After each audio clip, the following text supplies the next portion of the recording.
It's that time of the year when we get the truth. Finally, these GMs, these head coaches have to tell us the truth in their decisions tonight. Round one of the 2024 NFL Draft. Let's dig in. I'm your host, Andy Case, and got my main man, Steve, the eBay Hitman. How you doing, Steve? Good, man. I'm ready to get this all this settled. The season of speculation. We can be done with all the speculation and just say this is what it is, and we kind of have a rough outline of the season coming up, and then we can really, really dig in. Yeah, man. So this is super exciting. We got Gabe Davis in the house. Sean read 5 cards. First, second, filthy AJ extended. I saw that AJ Brown has been extended on a massive. What was it? 96. There's like been 5 tweets since then. 96 million, 3 years. There you go. 84 million guaranteed. 84 million guaranteed, and they already extended Devonta Smith. So we think that they're going to be out of the running for wide receiver tonight. Obviously, that's a big question mark. How many wide receivers get drafted in the first round? I'm going to be doing some giveaways live tonight on the stream. We're going to be breaking down all the picks as they come in. We're also going to be doing some giveaways based on NFL draft props. All right. And we're going to be doing some live eBay analysis and sniping. And I've got some very important information to share with you guys on eBay about tonight's draft. This is very applicable. This is immediate action that you may or may not want to take. All right. Chalk's Cards in the house. He's ready to get this party started. Hector, Reno. Yeah, I hope the Raiders have a good draft too. I'm very interested to see if they take a quarterback.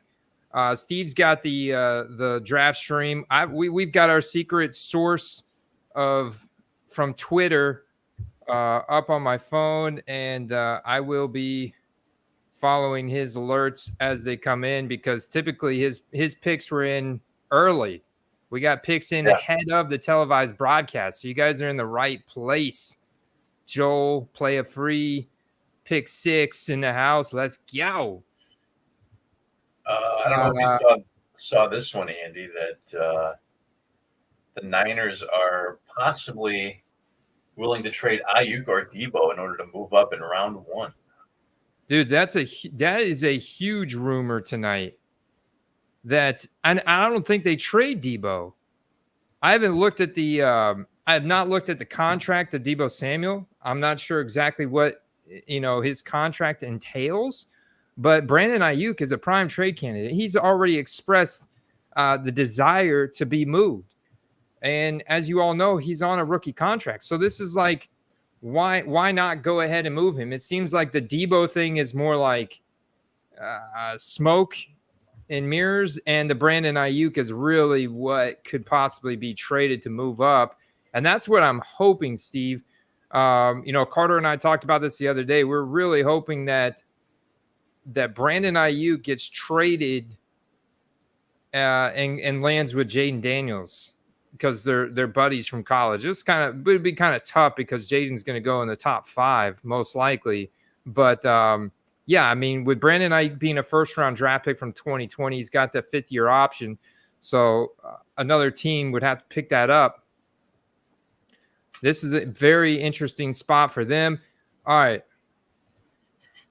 I think if push comes to shove, though, it's going to come down to who they want to keep, depending on what trade's on the table. If I'm a GM, I would prefer to keep Ayuk and sign him long-term than Debo. Debo's already costing them a lot of money versus what Ayuk could cost them. So I would prefer to keep Ayuk if I could, but I think that's really going to come down to what they're being offered in return. Yeah, they're shopping, right? For the right deal, anyone's available. I'm sure you guys have heard that term before. Pack Rat, we'll talk some Michael Wilson thoughts later, but we do have a super chat open. You could force us to talk about Michael Wilson. Late Stick is in the house. There he is. He's a big Commanders fan. He's hoping for Jaden Daniels. Emo Cards, welcome to the stream. Anthony Porter, let's freaking go. Craig Siner in the house. Yes, sir. This is special. Clickbaits is here. We're ready to go. Bob, let's go, man. Yeah, he's hoping the Jets go tackle or receiver, then Bowers. And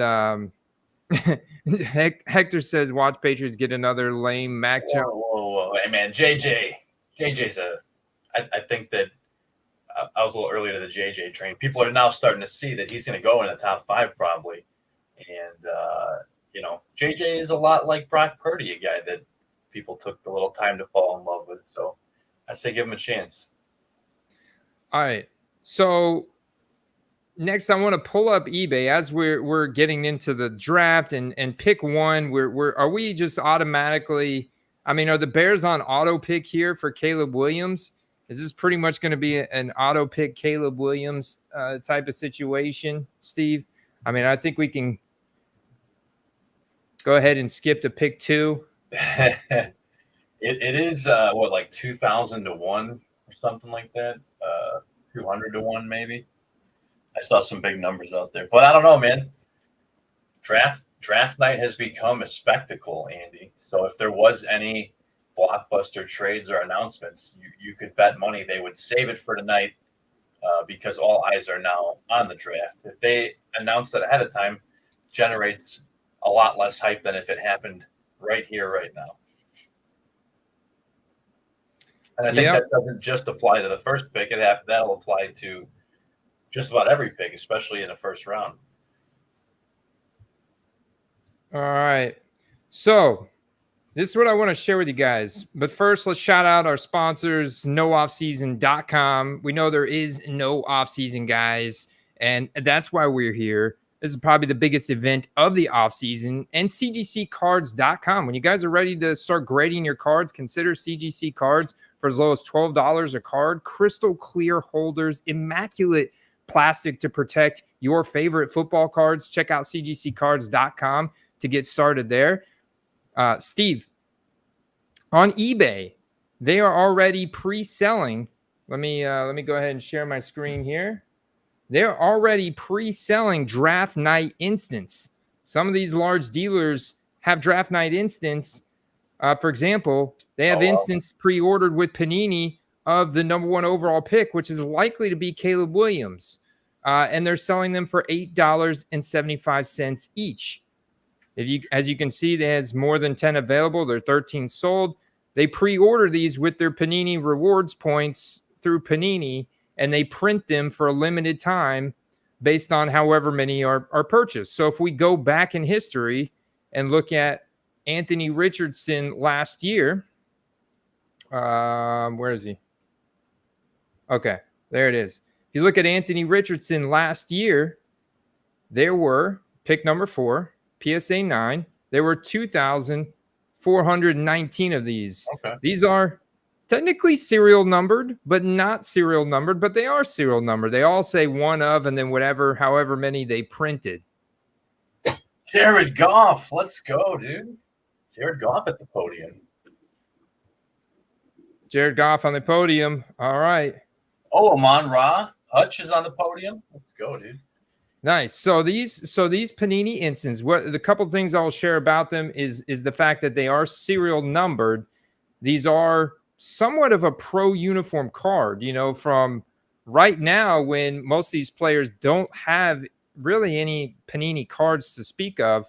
These will be the first ones licensed from Panini with some element of the pro team logo and the pro, jersey holding up. And you could see, for example, the PSA 10 Bijan Robinson.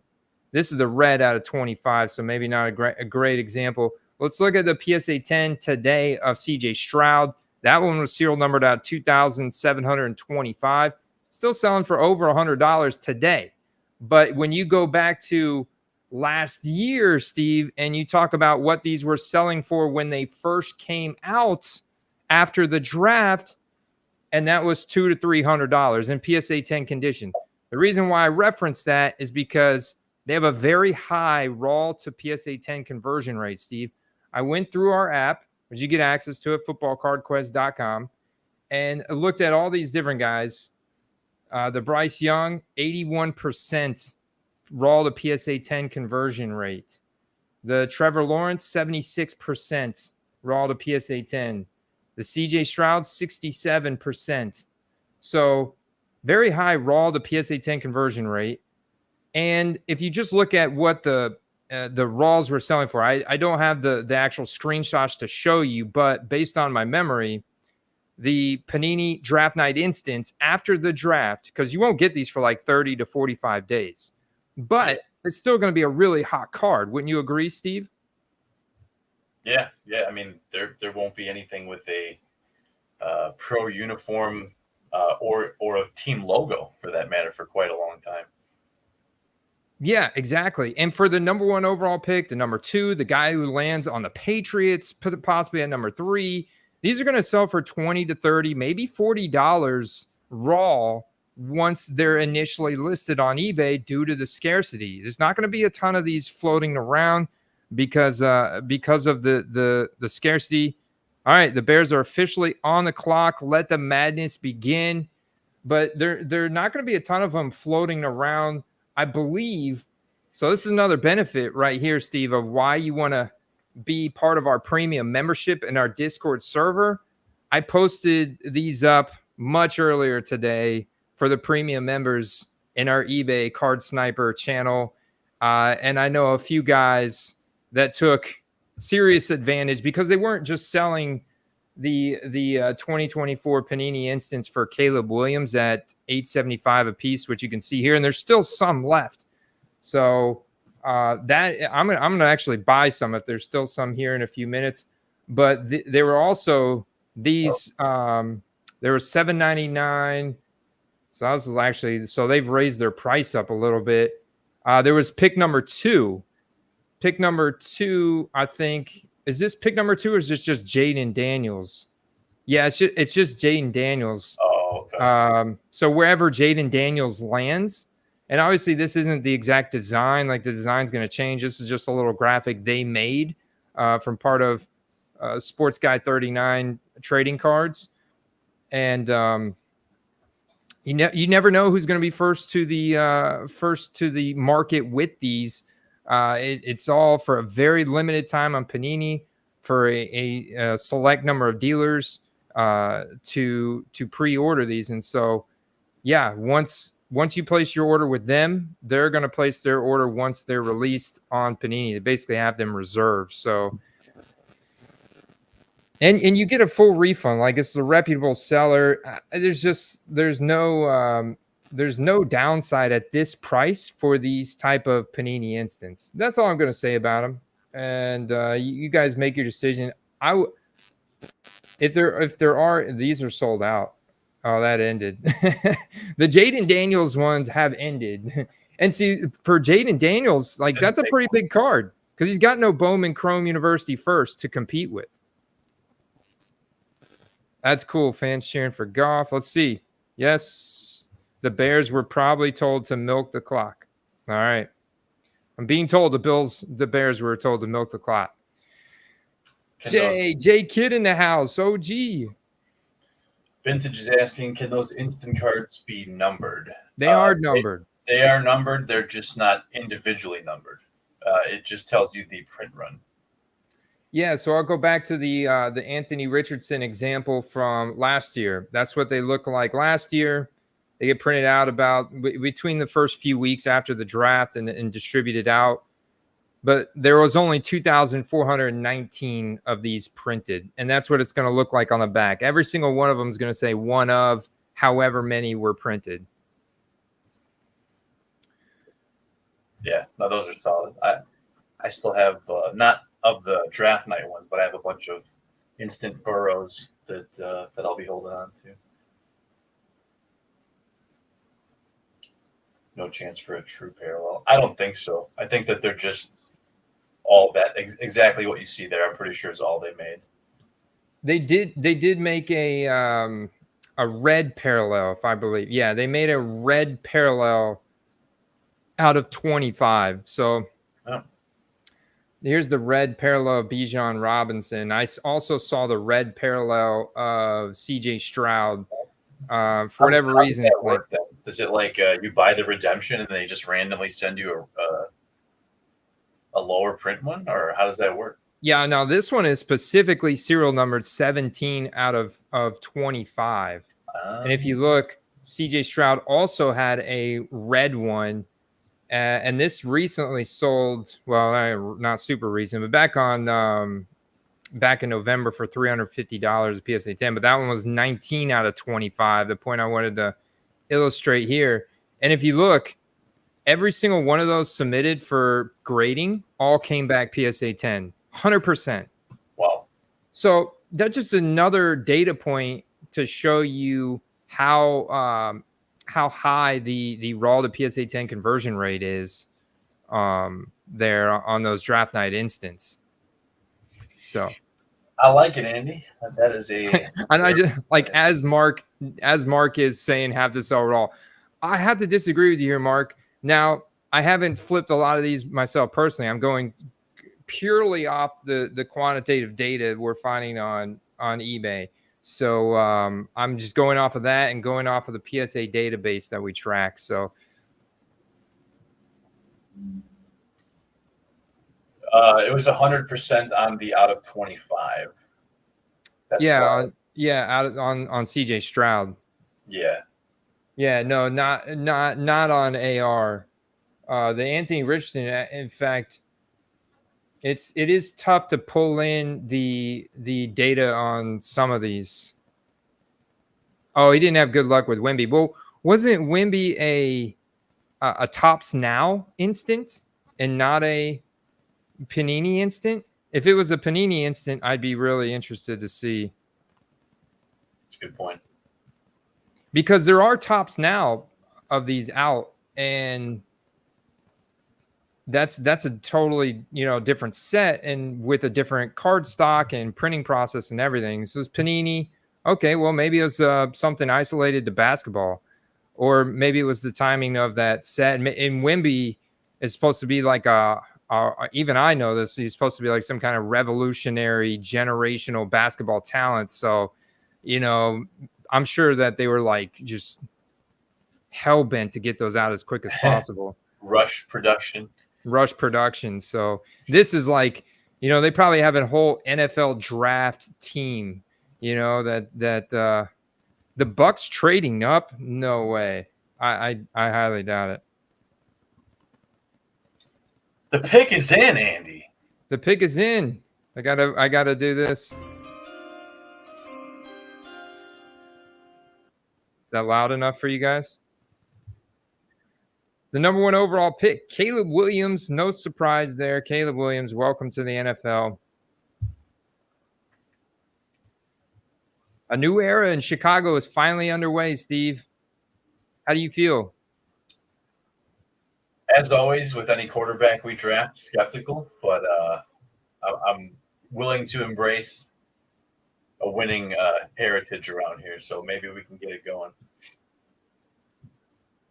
Now, you guys pick again at number 9, right?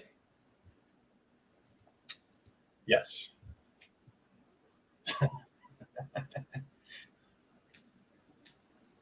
Yeah, the live NFL feed is typically a little behind from the interwebs.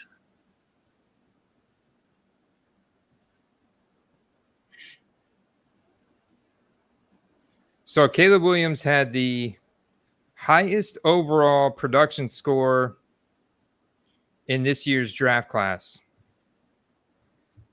The production score of 98. Overall draft score 96 out of 100, according to Next Gen Stats.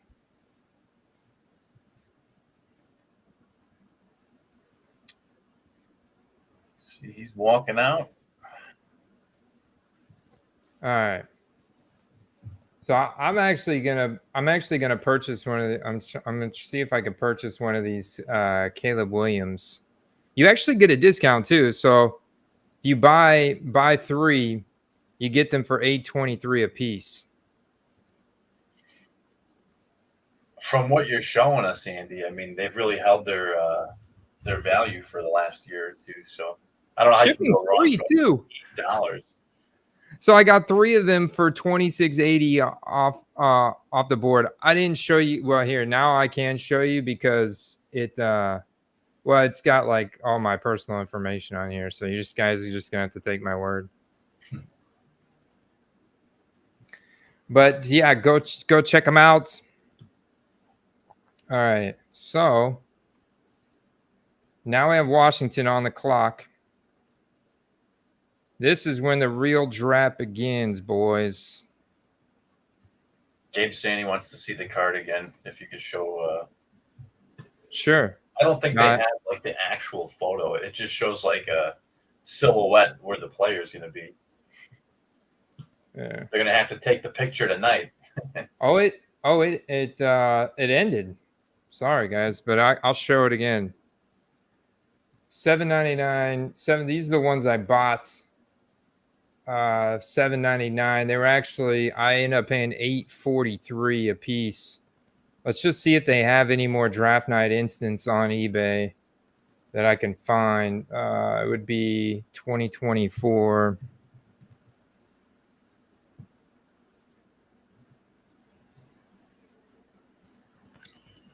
Anthony's saying, hate to say it, but it's got to be Jaden Daniels, right? I don't think so. I think it's Trey. Man, I don't know, man. I don't know. I know it's going to be a quarterback. I have a high level of confidence it's going to be a quarterback.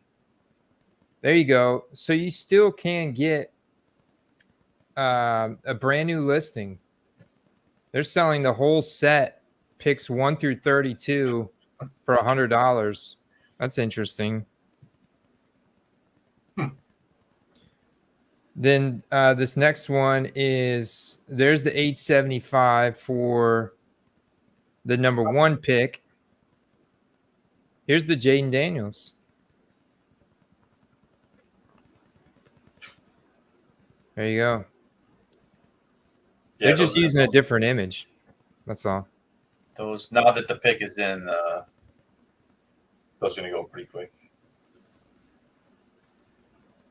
See if they have any other ones. Oh, there we go. There's the JJ McCarthy. Oh, this person put just on the listing. There's more from that guy. If you guys wanted more from that guy, I think this is the... It's not going to show you the actual card. This is not the actual card, guys. Remember, the actual card looks something like these from last year with them holding up the jersey. Something like this. Something like this. These cards are just really hot throughout the off season before the rest of the stuff comes out. So another look at the CJ Stroud.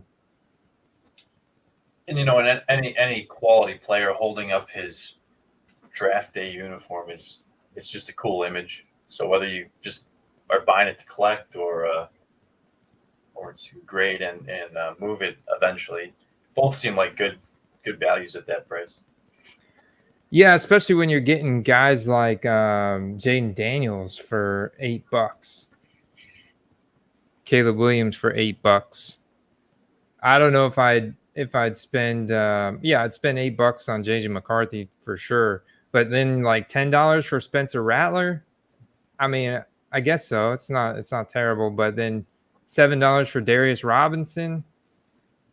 $9 for Joe Alt, offensive tackle. You could probably sell all the receivers and quarterbacks and have like a bunch of cards left over just to keep. Yeah. Now here's one of the red out of 25 for Michael Penix.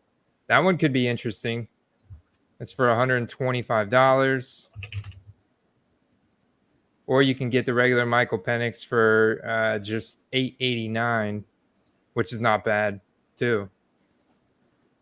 The Rome Odunze, they do make a blue out of 5. Apparently, he's got a pre-order for blue out of 5 for $500.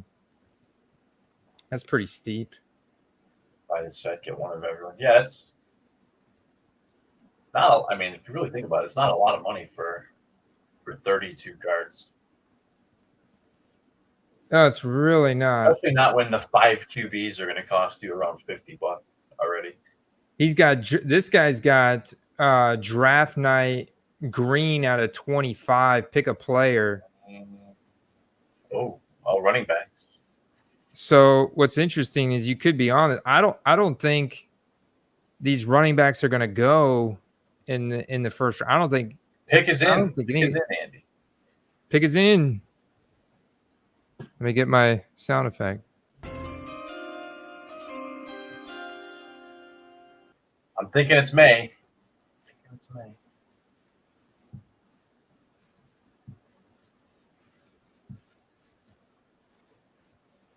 Survey says Jaden Daniels. Really? Pick number 2, Jaden Daniels. Wow. The Heisman Trophy winner is the new franchise quarterback with head coach Dan Quinn. Wow. Former defensive coordinator for the Cowboys. Interesting. And Leipzig rejoices. A new era for the Commanders. Yes, Chalks is saying so they pissed them off for nothing. Because initially I heard that I heard that the meeting with the Commanders went well, but then it was like other rumors were coming out that the meeting didn't go well. Yeah, he was pissed that they had multiple players there at once.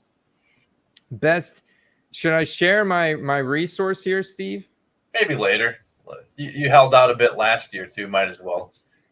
Stay tuned, Anthony. If you were to super chat, I'd twist my arm. But yeah, let's enter this.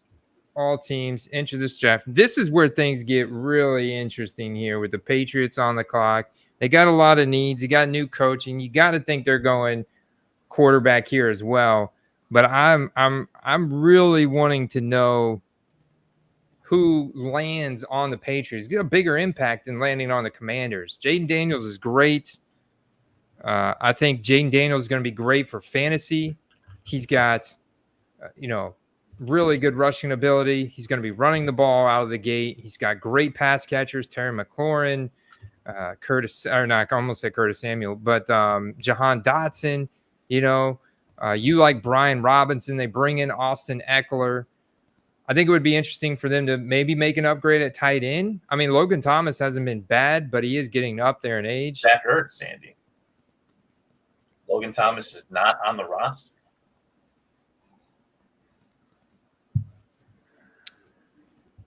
I'm drinking coffee tonight. When healthy, he's a quality veteran, but obviously they at some point are going to want to bring, some younger legs in behind them. Oren in the house says it's have to take May or not serious. Maybe. They have been fielding a lot of offers for that spot. So let's see what happens there. I'm not going to lie. I know it's not the man of the future, but Brissett is a fine placeholder if they decide to fill some other needs on the team. Late stick. If they're not broke, why fix them, buddy? These are some good scissors. There's some good scissors, man. Right here, buddy.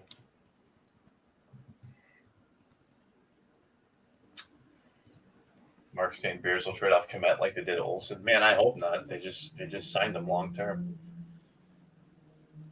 Kev, what other bet did you lose, man? One of them we knew was a long shot. All right, so let's make a bet. Let's do a giveaway. Let's do our first giveaway, Steve. All right. Let's find something to give away. How about we give? I said I was going to do this. We should do this. Is it too early for the Kadarius Toney? Is there a wait on the Kadarius Toney? It just happened to be sitting right here, so I'm thinking that would have been a decent one. Let's see what else I got over here. What you got there? Was that out of 10 or 25 one year. Oh yeah, that Kadarius Toney limited RPA. Because he was a first round pick. No, he should be the wide receiver bet. True. You know what's funny is that another season of them saying that he'll have a role this year, and that he was hurt. Don't know if I'm buying it, but again, he does have talent. He just is not all there in the head. Yeah, for sure. A little bit of a knucklehead, huh? We talk a lot about intangibles, Andy, when we talk about players. You know, you can have all the talent. You could have, fastest 40, and you can bench 30 reps. And but if you're just doing dumb crap off the field, man, it's not good. Now you guys may not want to even compete for some of these cards, but Pick is in. Pick is in. Hold on. Oh crap! Pick is in. I got to be more prepared. Wait, pick is in. Refresh. Wow. Okay. Pick is in, people. The Patriots hold off on trade offers and take North Carolina QB Drake May with the number 3 overall pick. Drake May, new head coach, Gerard Mayo, a new era in New England. How we New England fans feeling about that?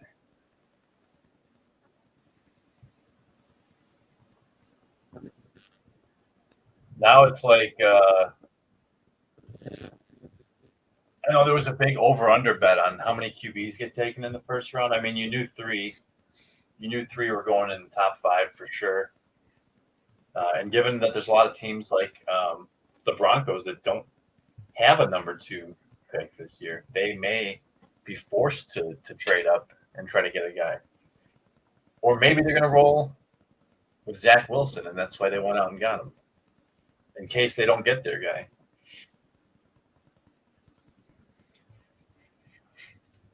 Yeah, so far, I mean, the draft has played out pretty much how we thought it was. And apparently the Vikings and Giants, this just in, the Vikings and Giants tried to get the Patriots to trade back.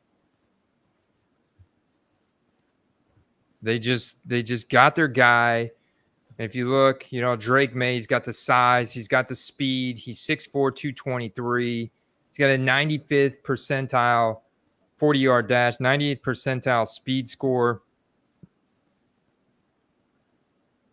Pretty solid scouting grade. Pretty solid completion percentage throughout college. Pretty solid passing touchdown to interception ratio.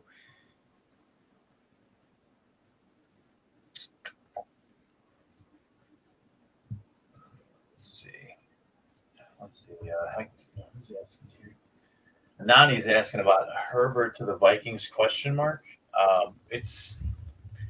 I think it's still on the table because I think the trade would be dependent on JJ being available at 5 when the Chargers pick. So that is pending.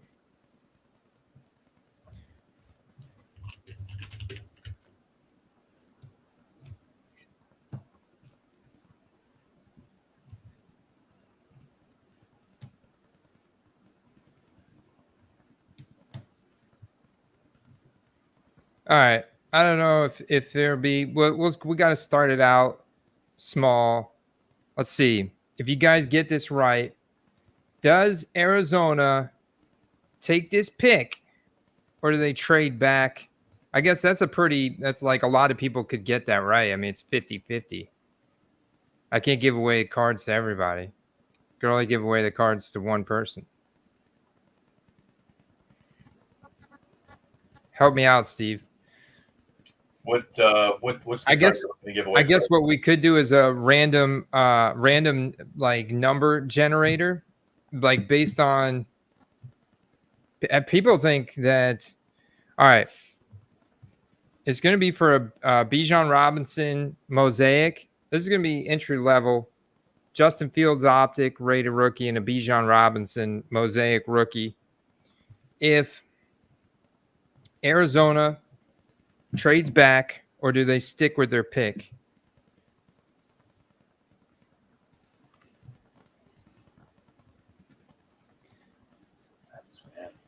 I think they keep the pick.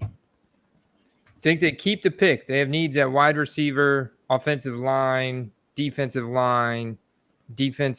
back. Got a lot of needs.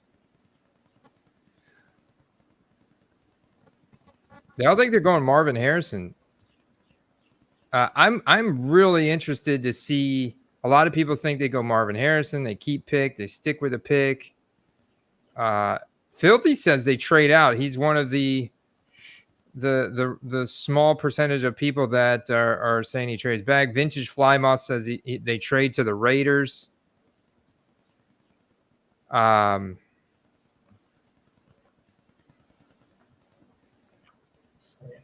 Seems like most people think they're getting Harrison here, which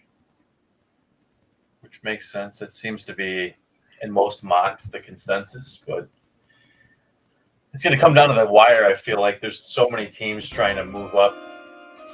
Oh, what do we got? Pick is in. The Cardinals are taking Ohio State wide receiver Marvin Harrison Jr. at the number 4 overall pick. The top wide receiver on their board and a new big-time weapon for Kyler Murray. Yep. So all you keep pick and all you keep pick and MHJ voters get put into that one. Orange. The Chargers take offensive tackle. Chargers are taking a tackle. Maybe. This is gonna be great. Maybe. I don't know. There's a lot of pretty good linemen in this draft. Also, if they not funny says Murray to the moon. Let's check it out. That's what we're here for. Murray to the moon. Desmond Ridder. You don't have to look anywhere else outside of 2019 Kyler Murray because he's drafted by the Cardinals with the number 1 overall pick. Let's see if there's any auctions for him ending. Play a little smash or pass. Got 7 minutes. That's not Kyler Murray. Some sneaky bandit put in Kyler Murray for his A.J. Brown card. Like I did type in 2019 Kyler Murray. Why am I pulling up Miles Sanders? That's some sneakiness there. Yeah. Okay. 10 minutes left. Base Donruss, rated rookie, PSA 10, Kyler Murray. Guys, Steve, smash or pass? Oh, man. It Pretty seems like a one. decent price, but let me take a quick gander here. It's a base Donruss. His market is still down quite a bit. I mean, the 6-month trend on that shows it up 31%, but it's because it started off so low. There's also an anomaly here. 18, 30, and 23.50 and 35. So yeah, that's a good buy. Now, what was he at whenever there was a $52 auction back in January? What was he at whenever he got healthy there for a second? Like that was November or something. Yeah, it was about that time, like when he got healthy, 30, 40. If we were to go back a year, there was definitely a time period, 40, where this card, if we were to go back maybe even a couple years, where this card was like closer to 100, Steve. I remember back in like 2022, Kyler was off to a hot start at the beginning of that season. If you'll remember, that card was like in an SGC format, it was like $40. So what is it listed for on there? Was it 20 or 25? Where did I go? 25. Yeah, I mean, so I definitely think this is a smash here, but just you have to like. I wouldn't overbid, but I think you're safe paying anywhere up to like $40 for this card, still having some upside. Marvin Harrison is going to lead to a lot of hype for him heading into this year. You know, they finished the year pretty strong. Steven, I think this is going to leave more opportunities for guys like Trey McBride. You know, I'm like immediately thinking about that Trey McBride market. This might help out, kind of lower his ADP a little bit, but also not many people are going to be lower too much. It's kind of Marvin Harrison should be like a boat that or a tide that rises all boats here for the Cardinals. Don't you think? Yeah, it won't. I mean, it may lower the volume potentially, but the quality of targets should go up if he's stretching the field out. So almost any good team is going to have one good receiver, and if they have a good tight end, that's not going to really hurt anybody. Yeah, I like what the guys are saying in the chat. Chalks is saying, and I know Chalks is he's a card sniper. So he's saying one went unsold last night with a buy it now for 35. Anthony's saying 25 max. I think that's really smart and based on today's market. But I'm saying, what is Kyler Murray's market going up to? Plenty of sales from this month for 35, 36, 28, 30, 34, 28. Yeah. Now, there are a few that went below in auction format, which, as you know, can really deviate the price. But if you're already seeing those 35, 36, 38 numbers intermittently, when he gets traction, then you would be looking at a potential 50 or 55. Yeah. Yeah, Ooh, and I think you're trying to project like what's it going to go up to by the start of the season. And I think if you're trying to do that, then it could be, I think, somewhere between 50 and 70, maybe as high as $100. But yeah, and it may not be a sustained number, but definitely 50. If it's already hitting in the 36, 38 range intermittently, then 50 is definitely realistic. Let's see who's buying Kyler cards right now. Got a red, white, and blue prism, sold 25. A couple auctions, but that doesn't necessarily meant that these ended. Until I start seeing the buy it nows fly, I'm not seeing a huge market reaction. Yeah, because then all of a sudden I'm going back to yesterday. But we'll come back and refresh this as we go. We'll see what we got going on right now. Still no info on the next pick here. So Marvin Harrison to the Cardinals. The Chargers on the clock. This is another, I think, wild card, dude. Running back, wide receiver, tight end, defensive interior, linebacker, corner. A lot of needs here. Go Bowers, man. You got to think, though, bringing in Jim Harbaugh, he likes to run the ball. He likes to play defense. He likes to play a tough style of football. There's no way they're going, they got their quarterback established. I think they're going some type of like some guy in the trenches here. I think they're building in the trenches, like Oren said earlier. If they went, well, I mean, everyone's expecting Joe Alt to slide to Tennessee, but that would be an amazing pick if they did take him. But I mean, the tight end vacancy is massive. They haven't had a good tight end in a long time, and what a better time to have a receiving tight end than after you just lost Keenan Allen and Mike Williams.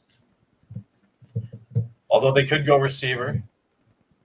I just think, like you said, with Harbaugh, his style, he does like productive tight ends, and they don't have that. The problem is their running back room is devoid of wide receivers. Yeah, devoid. I don't think there's going to be but maybe one running back in the first round this year. And it's not like they get another pick in the first round.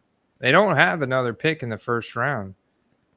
They do have 5 remaining picks, but it's not in the first round. And this is a lot of talent. I just don't want to see Bowers. I want to see them take Bowers. I just don't want them to see them slide to the All right, guys. What do we got? This one's breaking. The Chargers take Notre Dame offensive tackle Joe Alt at number 5. They sniped the Titans. They did it. They sniped the Titans. One evaluator compared Alt to Joe Thomas. Whew. Wow, Hall of Famer. Lofty. Joe Alt. His ADP was 7.2, so there we go. I'm seeing here about the Bears are looking to trade down at 9. What I'm reading here. All right, Giants on the clock. Now, this is the shot for the Giants. It's too unfortunate that I was looking at prices for Daniel Jones. They're just insanely cheap. I mean, I was looking at Silver Prism rookie auto PSA 10 for Daniel Jones selling for less than $100. PSA 10 Silver Prism rookie auto for a starting, presumably a starting, but the problem is he's no longer projected to be a starting quarterback, right? I mean, at this point, all the rumors have been that the Giants are taking a quarterback here, actually, at number 6. Yeah. So if they do that, then this is the JJ McCarthy landing spot. That's possible. Or the thing is that Nabers to Philly. Are we seeing something shocking like Bo Nix, Michael Penix? They've got a lot of needs, man. They've got needs at wide receiver, offensive line, defensive line, linebacker, defensive back. I mean, they've got a lot of holes, man. This is a leaky boat. But there was a tweet that came out earlier today that the Giants were really looking hard at quarterback. I know before the draft they were trying to trade up and get May, but McCarthy could happen. That would screw a lot of things up for just about everyone below them, namely Minnesota. So if Joe Alt tackle, this is going to be great for Herbert, right? I mean, it's great for Herbert. Let's look at the depth charts. I mean, this fits perfectly in line with what the Chargers want to do. What do we got for running back depth chart for the Chargers right now? They did sign J.K. Dobbins. It's not healthy yet, but he would be projected as their top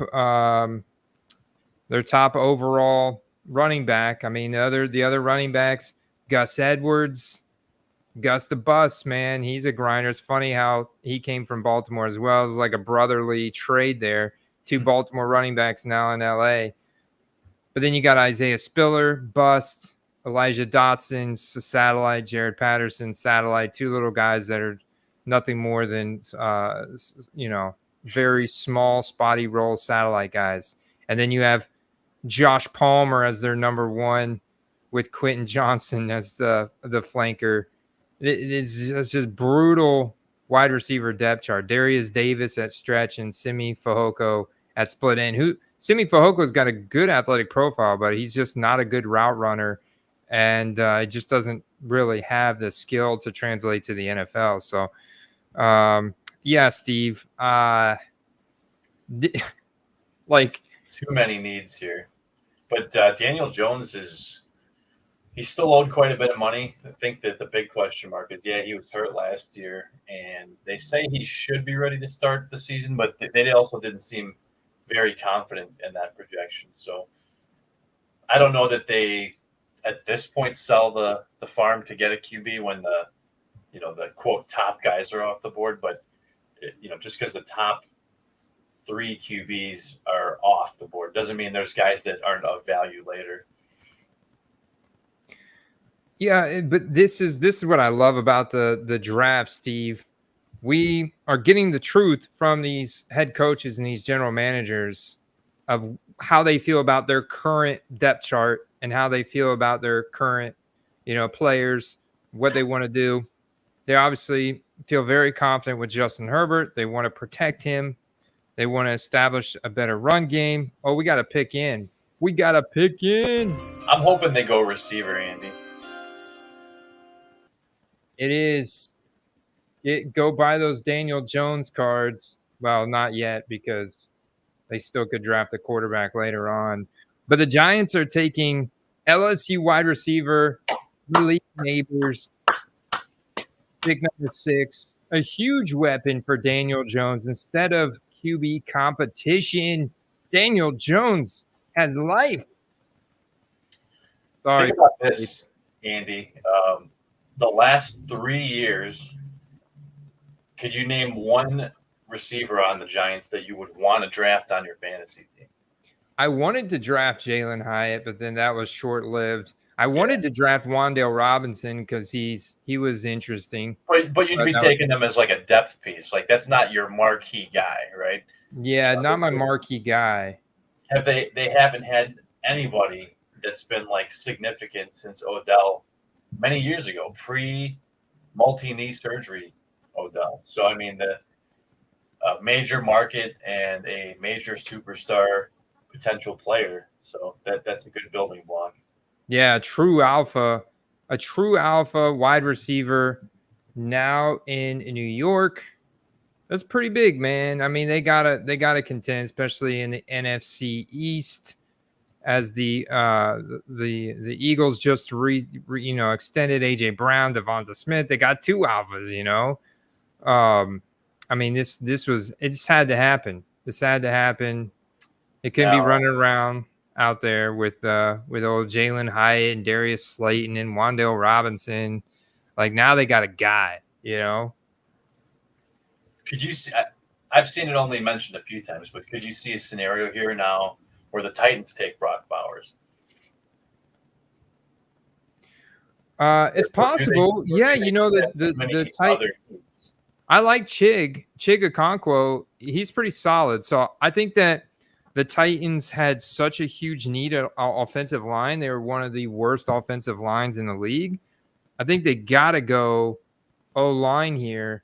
But if I'm like actually looking at offensive tackle, the next guy's Taliese Fuaga from Oregon State.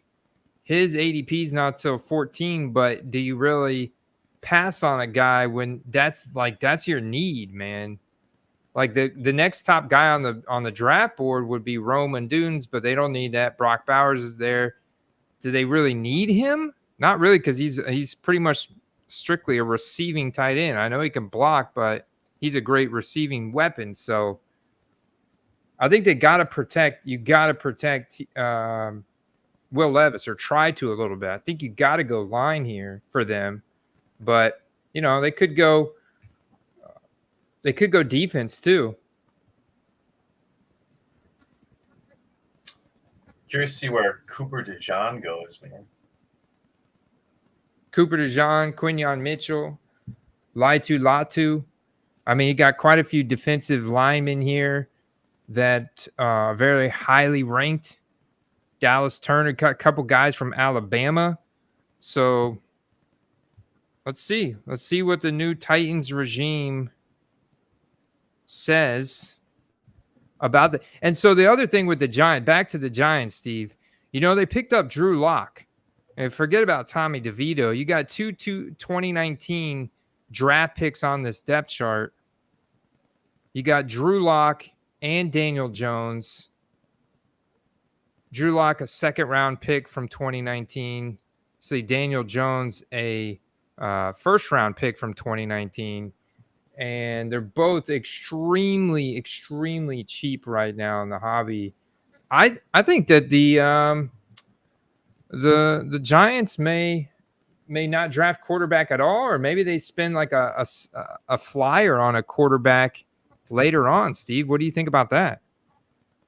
Yeah, I agree. I mean, they don't have a ton tied up in in Locke, but they still have a good amount of money tied up in Daniel Jones. So it does make sense. If you think back to like the Brady Super Bowl team, like they had a team that was Super Bowl capable. They just needed a QB. Now, not everyone's just going to be able to insert Tom Brady, but it just goes to show that you just need a supporting cast. Build that. It's a little easier than hitting the right QB every time and then just trying to plug the right guy in later. What up? We got Kadarius Tony in the chat. He said 10-year anniversary of the Giants picking OBJ in the first round. And now 10 years later, they take Malik Willis. Malik Willis. Nabers. I was thinking about you were talking about the Titans, and so there's a whole Malik Willis thought. Poor Malik. Check out these Drew Lock. You're talking about Kyler Murray prices being cheap and stuff. I mean, the Drew Lock, Daniel Jones, I have nothing on those guys. If you're buying Daniel Jones, Steve, which is incredibly cheap, and he's probably one of the cheapest starting. Pick it in, Andy. Pick it in. Does it make sense to handcuff Daniel Jones with Drew Lock? If he's cheap enough, for sure. And I mean, that's why, while he was hurt last year, people just figured that the ship had sailed. But if you can get a PSA 10, look, $15 for base. Yeah. All right. They selected offensive tackle JC Latham from Alabama. There it is. Will Levis gets a lineman, a big boy on the line. When you get a lineman from Alabama, the cascade effect already being seen because of the Chargers drafting a little different than most mocks had written up. I think they reached a little bit for this guy because you had, according to PFF's big board, you had 3 other linemen ranked ahead of JC Latham. That was a reach. We had our first reach there. Considerable reach compared to the big board. You had Troy Fautanu from Washington, Taliese Fuaga from Oregon State, and Olumuyiwa Fashanu, which sounds like a Samoan name, and you know how them boys are. You want them at offensive lineman from Penn State, all ranked ahead of JC Latham. But JC Latham did go to Alabama, and he does look like a beast. So, hey. Not just that, but, a lot of times in the draft, if there's a guy you really, really want, this isn't Madden. Like, you got to take him. He won't be there when your next pick comes up. So, if you're planning to draft the guy you really want, you just got to take him. So, but they went with the trench pick, Steve, which is, I think, a smart pick that tells you that they want to build around Will Levis. They really like this kid. They want to give him a shot, and they want to see what they've got in him. He had that 4-touchdown explosion game, and literally people could not buy his cards fast enough last year. I can't remember what week that was in, but nonetheless, like, they want to see if giving him a little bit more time, also adding Calvin Ridley. You retain DeAndre Hopkins for another year. See what that can do. I mean, after all, Will Levis is an early 2nd-round pick, and the offensive line for the Titans was absolutely terrible last year. So, yeah, we know he's got a strong arm, Steve. I mean, look at the game log. The 4-touchdown game. His first appearance was Week 8 against Atlanta. And it was a 65% completion percentage in that game with only 238 passing yards. So incredible touchdown. It was just like a perfect storm of passing touchdowns where he was just airing it out. And every time it was like Atlanta was blowing the coverage, just letting DeAndre Hopkins get loose. I'll say this: the one thing I'm not a true Levis believer, but the one thing I like about this is that this is your true test. I mean, you're going to put a good line in front of them. You're going to put elite receivers out there. You have 2 good running backs. Yeah. An above average tight end. I mean, if you have all of this in front of you and it doesn't work this year, I think you pretty much know, instead of wasting 3 years like you did with Fields and all these different experiments and all these different coordinators, like, he's going to do it for you or is he not? Because he's going to cost you money pretty soon. So the sooner you can move on and try something else that works, the better. Yeah. Yeah, I think this is a great time. Let's do our second giveaway. This one's going to be on a prop. So if you've noticed, it's only been 2 wide receivers taken so far. The prop is 6.5. Go ahead and cast your vote. The over/under for wide receivers prop 6.5. We'll do a little giveaway here. Couple rookie cards. Let's see what we got. Let's do a couple. Where's that? I was going to do the Kadarius Toney. Let's do the Kadarius Toney. Yeah, let's do the Kadarius Toney. Got to do that. He's famous first-round draft pick right there. Do a Kadarius Toney RPA from Limited. It's serial numbered out of 10. It's a nice little emerald limited emerald RPA. Mike is now going under. I should have done this prop earlier, but we're still going to do it because there's still a lot of draft left here. Falcons are on the clock at 8. Don't think they're going wide receiver, but with the new, head coach, offensive coordinator, Zach Robinson, he's from Sean McVay's system. This is interesting. I think they take the pass rusher, Andy. They had the lowest amount of quarterback pressure in the NFL last year. So it would seem to make the most sense unless they just don't care about that. I mean, they have a great secondary, but Dallas Turner, crypto's saying. Let's do a Jalen Hurts Prism. And I'm going to add this little Michael Wilson. What is this? One of those year 1 rookie autos with the blue ink luminance. We'll do those 3 cards for the wide receiver prop.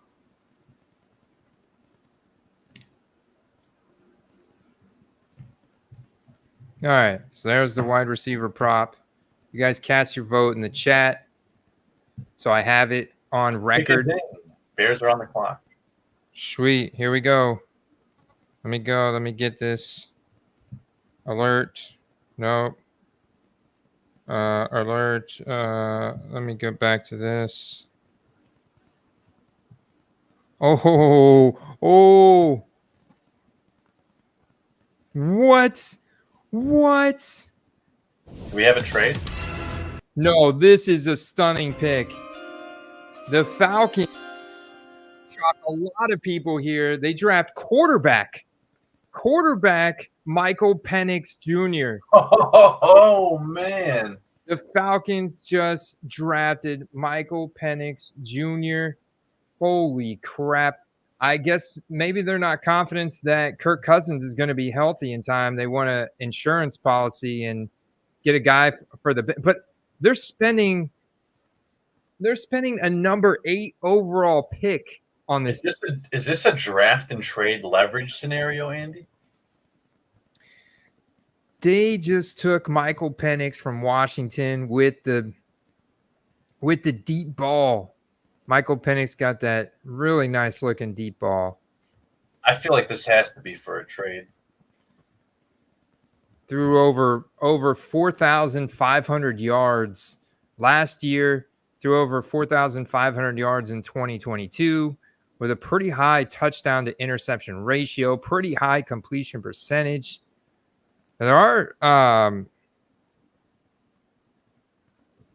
a fairly low scouting grade on Michael Penix overall, but at 6'2", 216, tested pretty solid in the tested really well in the vertical jump, pretty solid in the 40-yard dash. This is a shocker, man. Chad's saying let him learn for a few years behind Cousins. I agree. That is a valid play, but typically that's not a pick this early that you do that with. That's a pick this early is typically a starting QB now pick. Yeah, I mean, this is like when the Packers took Jordan Love behind Aaron Rodgers. I mean, you're spending serious draft capital and investing in this kid, and I think the Falcons took this as an insurance policy to Kirk Cousins. You know, they did. You basically gave the Bears here their pick of the litter. I mean, they said the Bears are really nice. Wow, Michael Penix. What the hell, team? It makes sense from a passing game standpoint. I think this is a good insurance policy to Kirk Cousins. And this is something that I think if you read between the lines, the Falcons plan on throwing the ball a lot this year.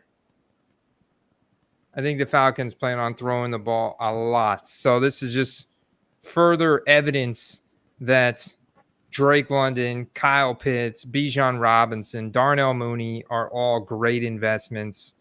They plan on having a very dynamic offense. The offensive coordinator comes from that Sean McVay system. He's also a former PFF and quarterback analyst. So I think this is very interesting. I wouldn't be surprised if he had something to do with his pick too. You know what? It's making me wonder. People talk about how deep of a receiver draft this is, that it made most teams just be like, well, let me just take blank position instead because there'll be a guy later that we like. But if everyone does that, if a lot of teams do it instead of just a few, you end up with like these oddball type picks. So, yeah, Kirk Cousins. They just signed Kirk Cousins to a 4-year, $180 million contract with $100 million guaranteed. They still go quarterback at pick number 8. Teams like Denver, teams like the Raiders are scratching their heads right now. Well, I think it tells you, right? Obviously, no confidence in Taylor Heineke. I mean, he's nothing more than just like a serviceable backup at best. And I think this gives you serious upside. They want to compete this year. They think they can take down the NFC South, fairly weak division. They got guns. They already know they have the top weapons in Bijan Robinson, Drake London. You bring in Darnell Mooney, who can stretch the field, who could take top off of defense. You bring in Rondale Moore, who's a great little, slot weapon, who can create all kinds of space underneath. You got Kyle Pitts, one of the best tight ends in the league, number 4 overall draft pick. So this is just like Cousins. We don't know if he's going to be ready. He's got an Achilles, at his age. Let's get an insurance policy because we want to fill the stadium. And we know if we spend a pick on this kid, Michael Penix, he's going to air it out for us. We know he can throw the ball accurately. He can throw the ball really well. We plan on having a passing focused, dynamic offense. I think that's what this tells you, Steve.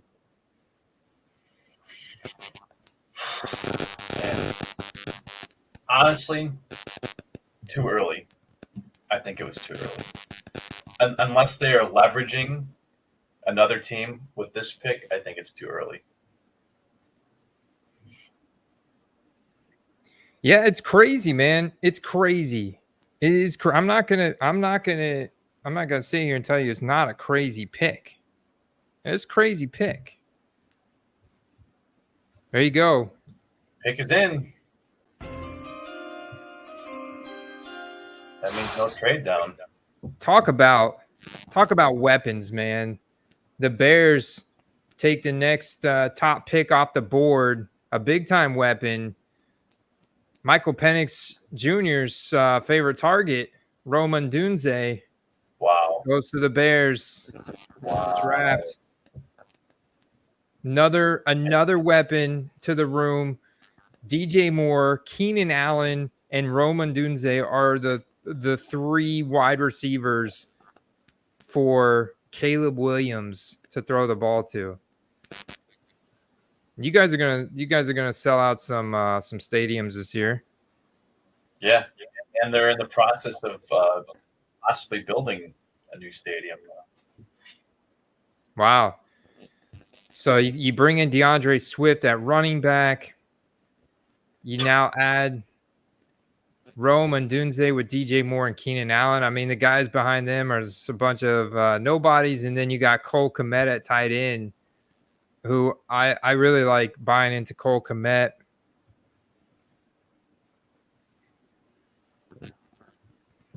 $2 billion stadium. Yeah, it's a dome, Andy. They're talking about building a dome here. Really? I won't be buying much in Odunze though, because Steve, I think he's going to be overpriced. I mean, he's got a great profile. According to Player Profile, his best comparable player is Justin Jefferson. So when you see that, it's like, oh yeah, it sounds super awesome. 6'3", 212. He played with Michael Penix. So yeah, he put up 1,500 receiving yards last year with 13 receiving touchdowns. He's only 22 years old. So he broke out at a young age. Like, he's obviously a really good looking prospect, but when you enter a room with DJ Moore and Keenan Allen, I think maybe he has a couple games. He has some flashes here and there with super limited rookie product. It's going to be hard to crack into his market.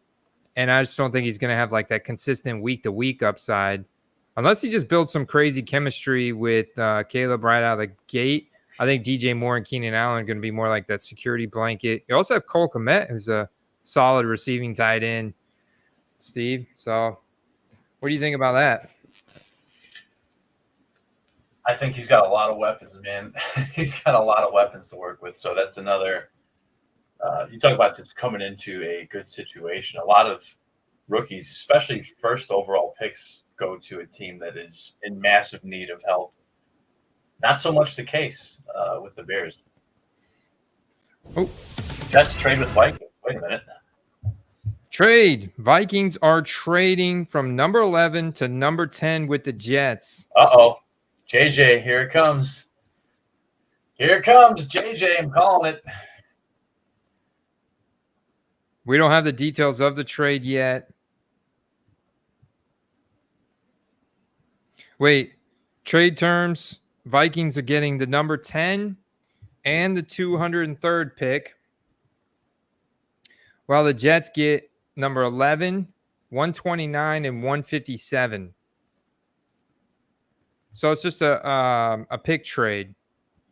So yeah, the Jets move back one pick, but then they get to move up.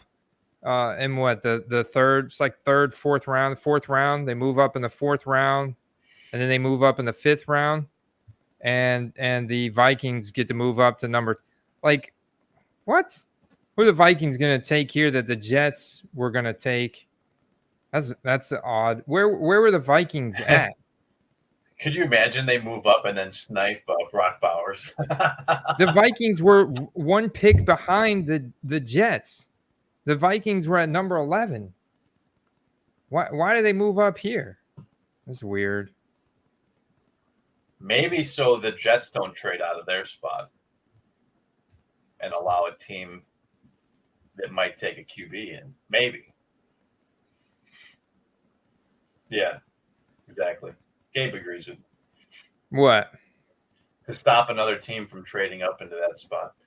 Oh, I got you. Yeah. Some next level. Yep, there it is. There it is. This guy's cards are about to go off. I know they were already, popping, but they're about to pop. JJ, Andy? Yep. The Vikings are taking Michigan quarterback JJ McCarthy with the number 10 overall pick. new franchise quarterback and successor to Kirk Cousins. There you have it. It's a big one. That's a big one.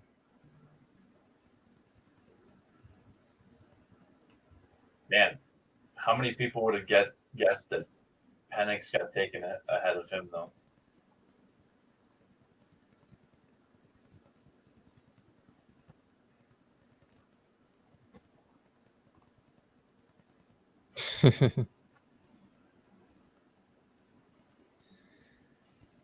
Yeah, so it'd be interesting to see how much the JJ McCarthy cards go up due to Justin Jefferson.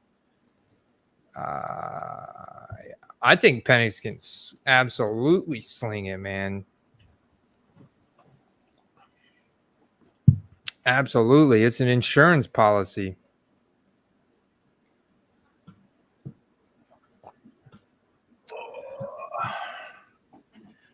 Or insane production over traits. Maybe. I mean, it's different if they just don't let you. They don't let you cook, man. You could be a great chef, but if they don't put you in the kitchen, you can't cook. Last year, JJ McCarthy cooked, boy. And he had a very high completion percentage, very high touchdown to interception ratio. But he only threw for 2,800 yards. You know, it's very much a game manager, man. So in this Kevin O'Connell offense,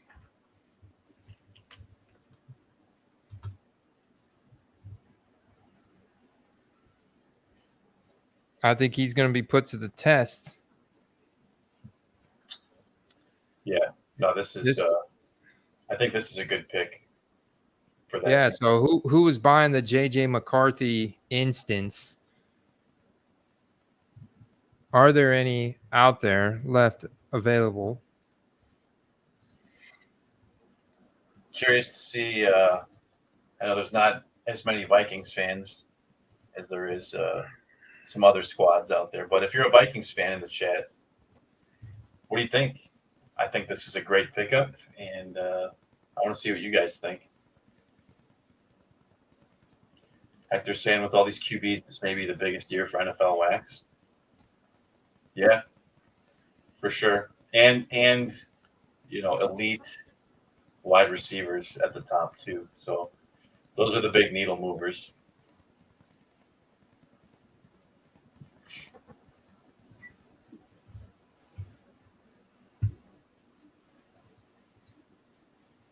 Boom. Kadarius, not that I know of. I love we have a Kadarius Tony in the chat. Not that I know of.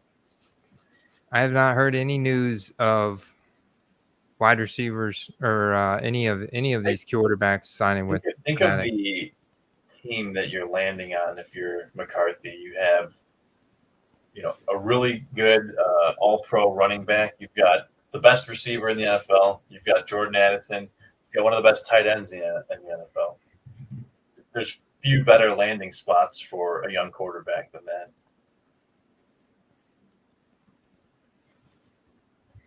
that. Gabe says us wide receivers stick together.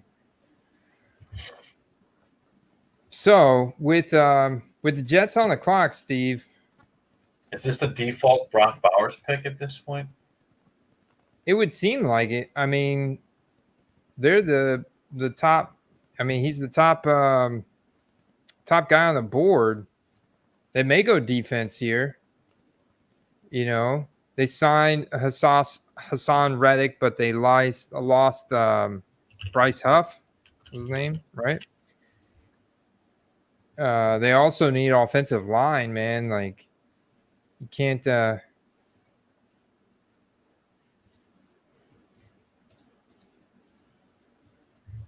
Forgot to share this with you earlier. We got into the weeds right away with the draft stuff, but just some cool football news that I saw this morning that someone made me aware of. So I figured I'd share that with you and the community here. Jets should another notch in the Puka Nacua belt.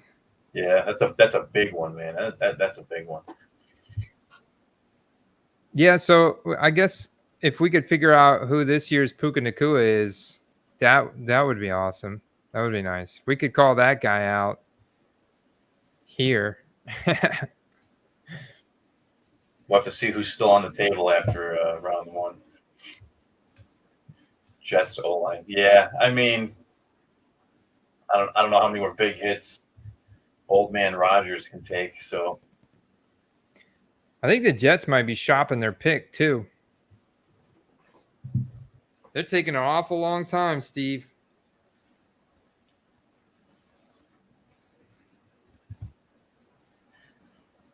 Yeah. O-line is a bigger deal than most people realize. Tony thinks Brian Thomas equals Puka. I think Brian Thomas might slip out of or to the end of the first round. He may be landing on the Chiefs only because of injury concerns. There's I don't think Brian Thomas is healthy right now. He's got potentially where I think is a torn labrum that he's going to have some surgery on. So I think that is going to suppress his draft capital, Steve. But we got to figure out who this year's Puka Nacua is. That's for sure. Yeah, and that to me is just like the coolest thing, because everyone, it's not a mystery when you're saying like, oh, Malik Nabers will be good or Marvin Harrison Jr. will be good. But if you can find that Amon-Ra, that Brock Purdy, that Tom Brady, that Puka, everyone's hyper focused on round one when there's definitely guys out there that can do big things, but they're not getting that same magnifying glass. Dude, the Jets are taking forever. I know they have got to be shopping this pick, man. I know Bills were talking about getting Brian Thomas, so could be a thing. Also, the Steelers.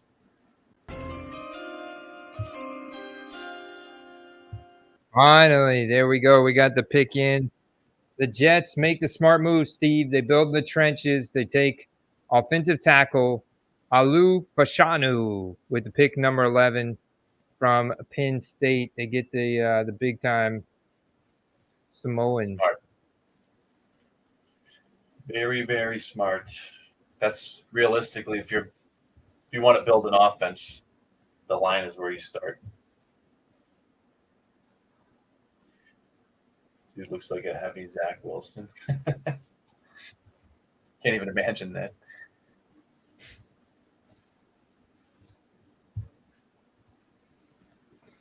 Yeah, speaking of Zach Wilson, we have Denver Broncos on the clock. And, they just picked up Zach Wilson earlier this week, Steve. We didn't even talk about that yet. Zach Wilson picked up by the Denver Broncos. And now the Denver Broncos are on the clock here at number 12.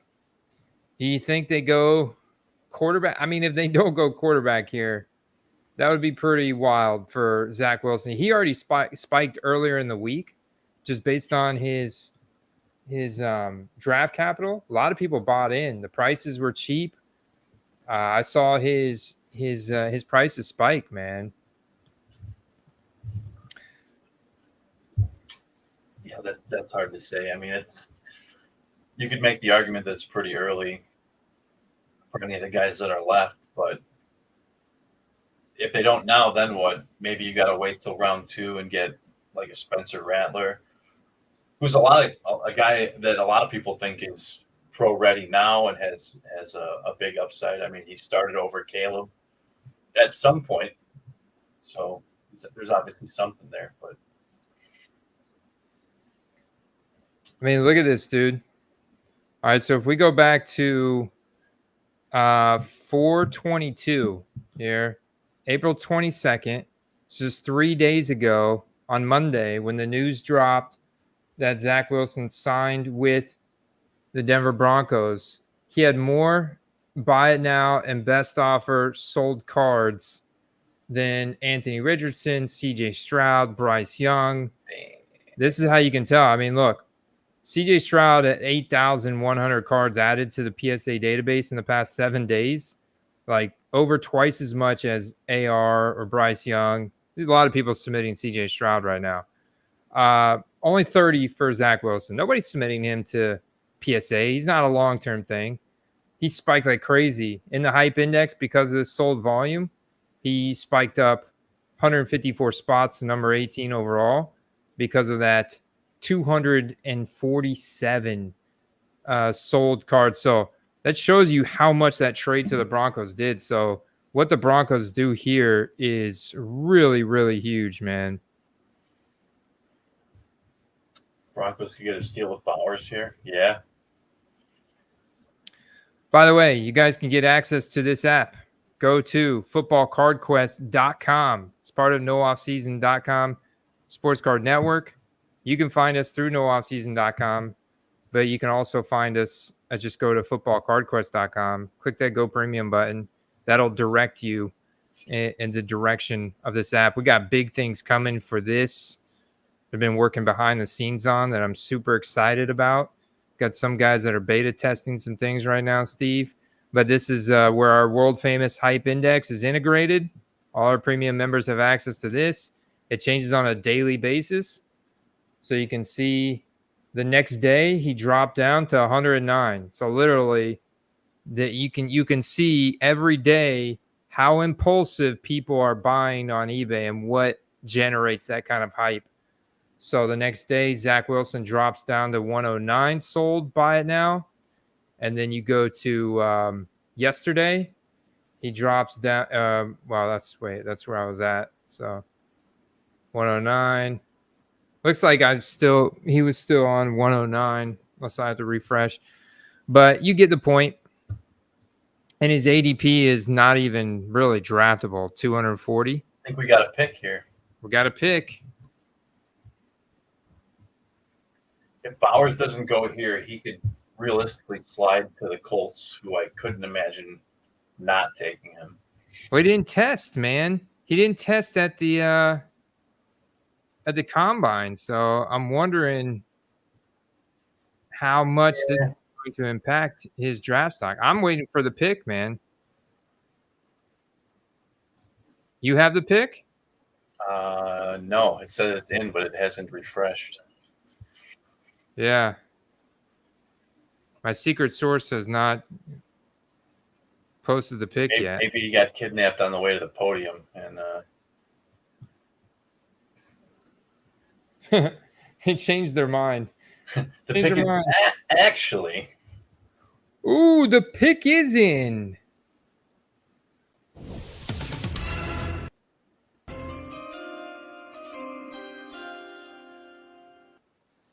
Sorry, Zach Wilson buyers. Oh.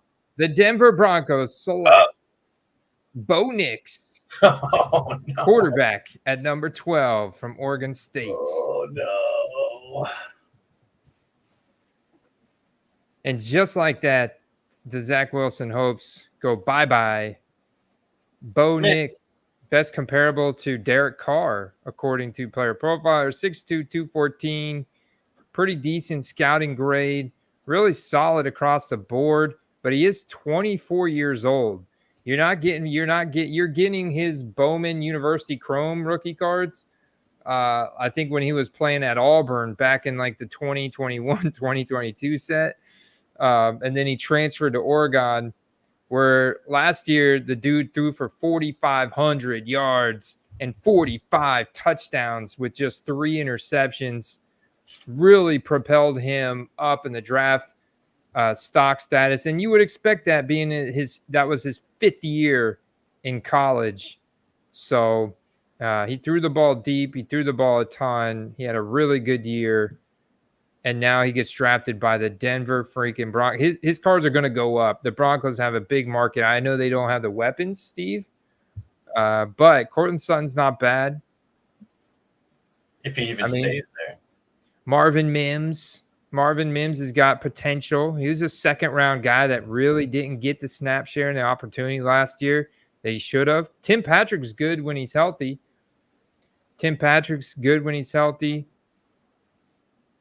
And then you got a bunch of misfits, Brandon Johnson, Philip Dorsett, Lil Jordan Humphrey, Jalen Virgil, Davis Sills, Michael Bandy, Josh Reynolds. I think ultimately he probably has the edge on the job, but I actually wouldn't be surprised if there's still the traditional camp battle with two new quarterbacks. Well, yeah, you also got Stidham. So Stidham's going to be that veteran presence. You got no competition in Ben DiNucci. He straight up sucks. And Zach Wilson, who in most categories sucks, but he does look good at times in camp. He does have that snappy right arm, and that's why he got drafted at the number 2 overall pick in 2021. Just that small school fallacy, man. He didn't play any good defenses in college.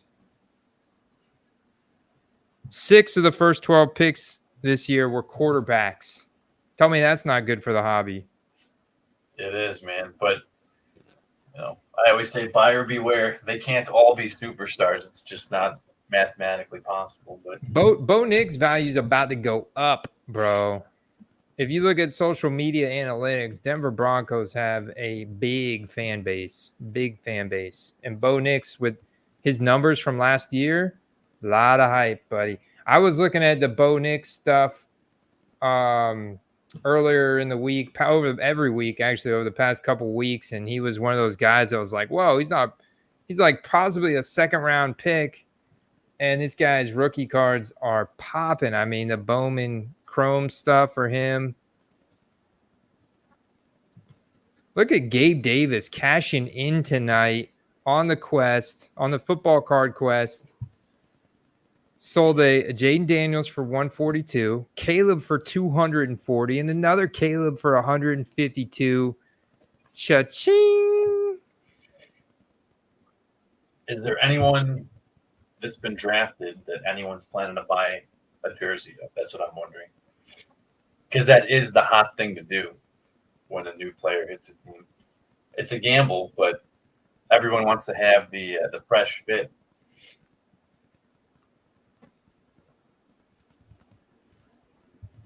In 2020 Knicks would have been a third rounder, probably. In a lot of scenarios, he would have been a third rounder this year too. But the QB hoarding is getting out of control. QB hoarding out of control. I think Denver made a solid move there. I think that tells you that first, look, Zach Wilson was bringing in, let's give the guy some competition. Let's let him hold a clipboard. Let's let him learn. He might be able to develop into something. Who knows? But he's surely not going to be our starter. Our starter is going to be Jarrett Stidham. And now Jarrett Stidham's going to be in a competition against Bo Nix. I think that Bo Nix at 24 years old, with the confidence and the momentum he's got coming off of last year, I wouldn't be surprised he wins this job outright in camp. But I do think it's going to be a nice little competition, Steve, which leads to some nice hype and rumors and speculation for all three of these guys. Flip. It's all about the flip.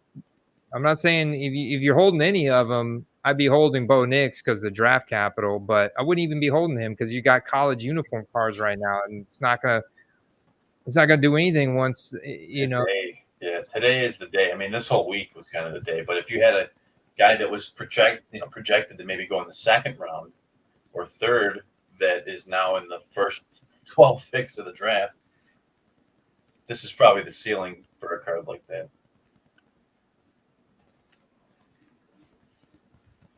Let's see, anything on the next pick? Raiders still. Yeah, let me get back to the draft board here. Denver. Not a single. This just tells you how the league has evolved, Andy. Not a single defensive player yet. And you certainly don't spend a number 12 overall pick not to give the guy a real serious look at the start. Fans are going to start calling for him at some point this year because the Broncos are going to have a tough schedule. Bo Nix is coming out. Whether he starts the season or not. If he doesn't start the season, that might be good for his cards. I'd be buying in for sure because he's going to be starting. And he's had the highest quarterback passer rating. There you go. Have they revealed the pick? There it is.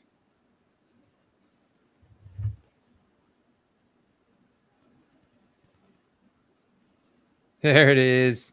Oh, this is a spicy one, man. Do we have an edge rusher finally? No, we don't. Brock Powers, sigh of relief. Whoa. He gets drafted by the Raiders at number 13. A big weapon for new head coach Antonio Pierce, and maybe one of Gardner Minshew or Aiden O'Connell. The Raiders pass up on a quarterback. They were rumored to take a quarterback, but they go Brock Bowers here. Wow. They also have Michael Mayer on the roster. So Michael Mayer prices are going to continue to be extremely suppressed and extremely cheap. And Brock Bowers enters an offense with Devontae Adams and Jacoby Myers and Trey Tucker, and it's just really a question mark around who's going to be their quarterback. But you know it's going to be a competition between Gardner Minshew and Aiden O'Connell. I think there's a decent shot Gardner Minshew starts the season. I may have paid him some decent money. Yeah, and kind of like we saw with a lot of the tight ends last year that went in the first round, I feel like you could see him out of the slot. That's pretty common with tight ends that have this kind of skill set. So I don't think it fully displaces Michael Mayer, but it definitely does hurt him a bit. I'm drinking coffee over here, Steve. I like to go with the stimulants, man. Got to keep this body in top-notch shape, man. Got to stay wide awake for this draft. We're almost halfway through. We got a lot of picks to go, boys. So the coffee continues to flow. This is the way. All right. What do we got here? Michael Mayer. I'm going to be buying some more Michael Mayer, though. Cat was good, man. Notre Dame, early second-round pick. A lot of people put him as one of the top tight ends last year's draft class. So he's going to get printed a lot. Waiting for all the other sets to come out. He really just blocked a ton last year. And he played in 14 games, but if you look at his snap share, like 71%. Okay, wasn't on the field a ton. How many routes did he actually get to run? He got to run some decent routes. He got some targets later on in the season. Put up 2 touchdowns towards the end of the season. But now it's like, okay, you're getting a big time receiving tight end threat in Brock Bowers. Like a lot of people consider a generational tight end talent like Kyle Pitts. Hey, step aside, Michael Mayer. Yeah, it definitely presents a buying opportunity. And again, receivers, especially the traditional archetype type, a lot of times are not year one breakouts. Usually the receiving type ones are quicker to produce because everyone wants to see numbers, but they're package dependent, like blocking and route running, then usually it's a little bit of a longer growth curve. Makes me want to buy more Gardner Minshew, man. I'm not going to lie. Vegas, man. It's a big market. It's going to be a growing market, too. I'm a big buyer for Michael Mayer still, like I said. Yeah, but I am because I'm going to be able to get him so cheap. He's going to be printed with all the parallels and stuff. This is going to be awesome. But it really makes me want to buy more Gardner Minshew now. I really think he's going to win his starting job with all his starting experience and solid play last year. I think he kind of fits that mold nicely for Antonio Pierce. I mean, I think Aiden O'Connell's decent, but I think ultimately Gardner Minshew wins this job. I mean, I'm trying to pick the guy who wins this starting job for the Raiders. And if I had to pick a guy, if you put me at gunpoint and said, pick the quarterback who's going to start for the Raiders in September, I'm going to say Gardner. You can get base rookie ticket auto for 20 roughly, or the optic hollow for around 30 right now. Gardner Minshew? Yeah. Get the frick out of here. Are you kidding me? Yeah. Sign me up. Where? Send me links. All right. Yeah, I just looked at all the recent buys on him. I'll send you a link right now. Hector swears up and down it's going to be AOC. He said he went to dinner last night with Antonio Pierce, said it was his AOC. Ah, man. This is clutch. This is why. Maybe. I mean, he didn't show it. He didn't show it right out of the box. But again, that was small. I had to keep this on my watch list, Steve. With a little heart. Where's the little heart? Underplaced bid. There it is. Thank you, Steve. No Good problem. co-host, man. All right, Saints taking their time here. Yeah, they are.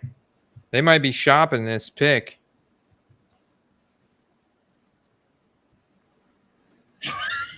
Oh, no. Late stick coming in with the sniper.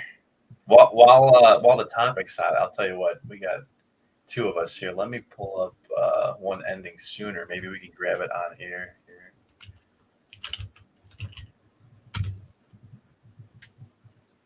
Let's play a little game. Who can snipe a Gardner Minshew rookie auto first? Oh, okay. All right. This is for you, Andy, if you want to share these, you can. But these are even better than the one I sent you. I got one of these right here. I bought one of those for like $50 last year. Silver Prism rookie auto. It's pretty solid.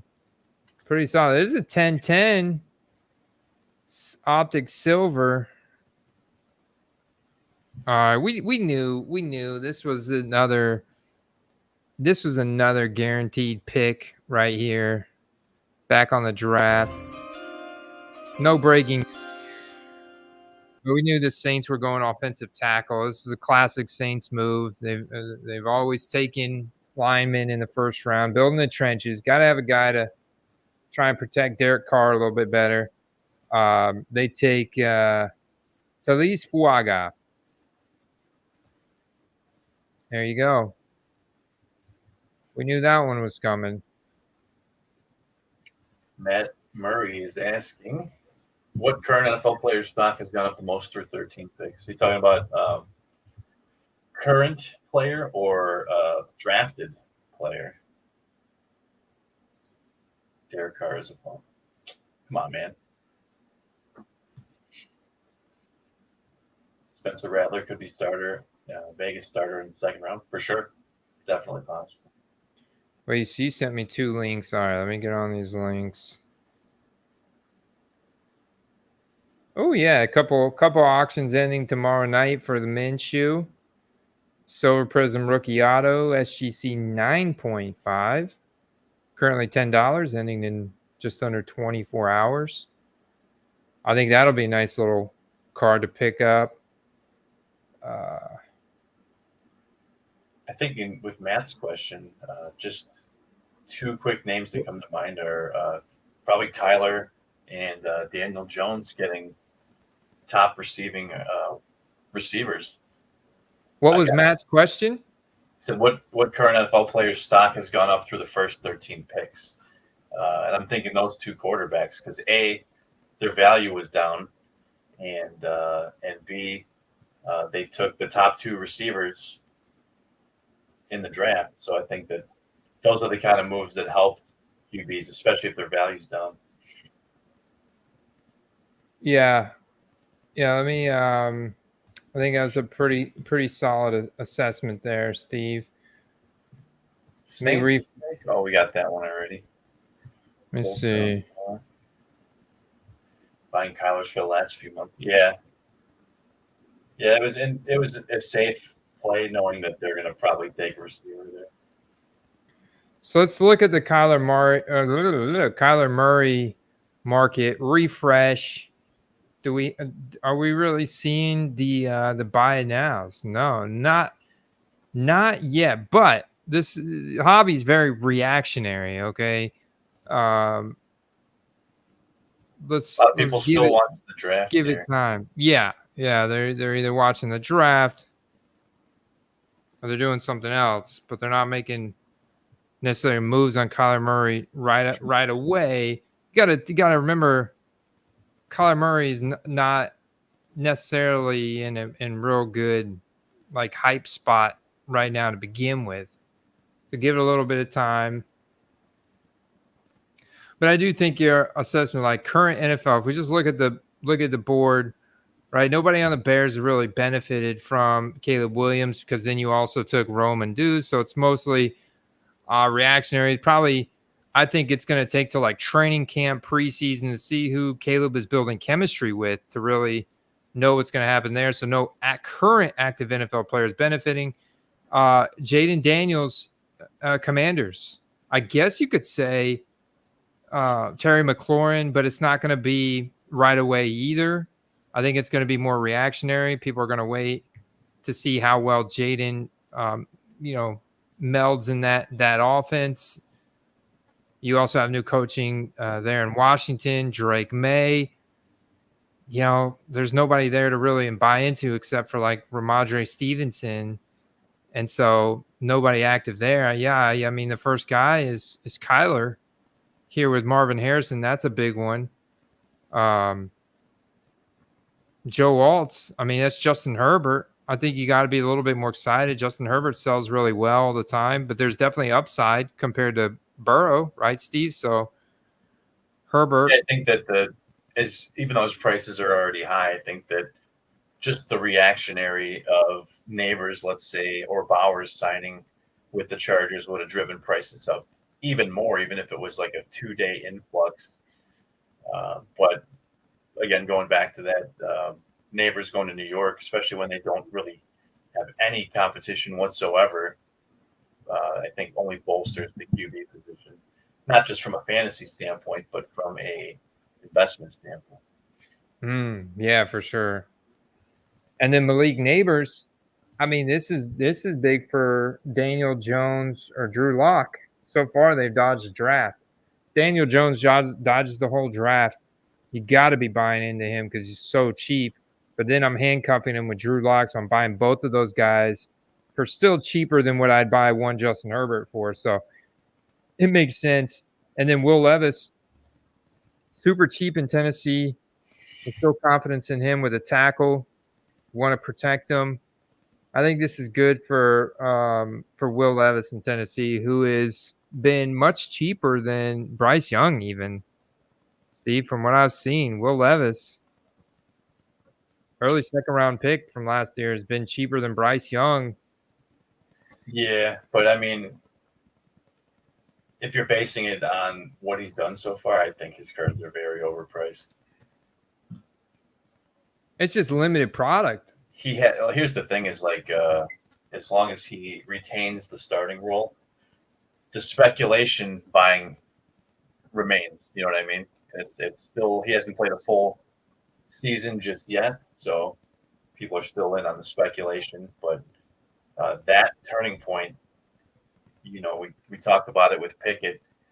Go look at what you can buy a Pickett rookie ticket auto for right now, and if you bought one a year ago, you're probably kicking yourself in the junk right now. But the minute that guy is not a starter anymore, the price is astronomically diminished. So he's still going to dodge the rest of the draft and also retain his starting job. But I do think the hype will continue to build throughout the offseason if he dodges the draft and into the season. I think Will Levis is going to be their starter. I feel pretty confident in planting my flag there, Steve. So I would definitely be shopping for Will Levis this offseason, trying to pick some up. You got to be stoked about Drake London in Atlanta, Kyle Pitts. I mean, they're committed to throwing the ball a lot this year, I think is what this tells you with the Michael Penix pick. Yeah. Well, here's the thing about that, too, is if you're buying skill position guys for the Falcons, you don't have to worry about that drop off if there was a Cousins injury or a Cousins retirement or anything like that.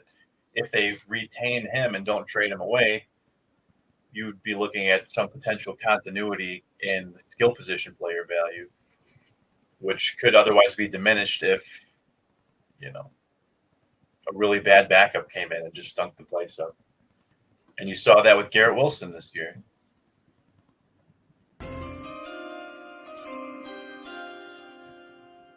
Colts, Steve, do you think they went wide receiver, or do you think they took the first defensive player off the board? I think we've seen no wide receivers for a while, so let's see. I think they went wide receiver. No, they took the first defensive player off the board, UCLA's pass rusher. Whoa, Laiatu Latu. Interesting. There was a lot of people speculating that the Bears could have taken him instead of a receiver, but that's interesting. The Colts are usually pretty good on defense every year. Never top of the league, but they're usually formidable. Yeah, they're usually solid.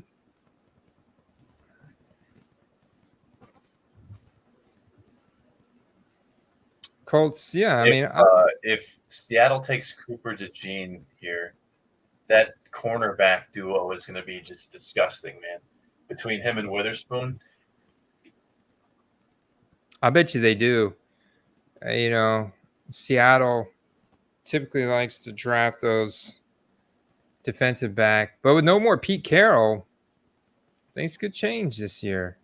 This could be rebuilding of the Legion of Boom. Yeah, I think they definitely go defense here. They're obviously not taking wide receiver. Don't need a running back. They do need trenches. Build the trenches. It's either trenches or it's defensive depth. So safety, corner. I do think you got guys out here that appear to be right on par with the ADP, Steve.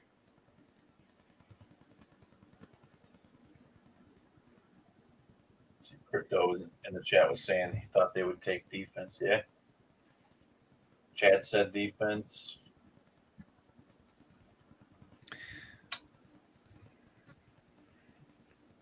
Oh, they got that one posted quick. All right. Well, the seal has been broken, Andy. Is there a run on defensive players now?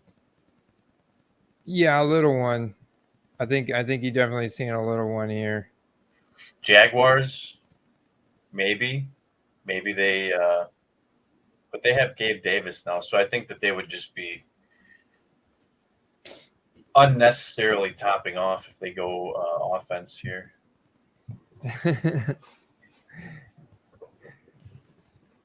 Yeah, I think the Jaguars definitely drafting somebody in the trenches. I think the Bengals probably definitely taking somebody on defense. Be interesting to see what the Rams do at 19.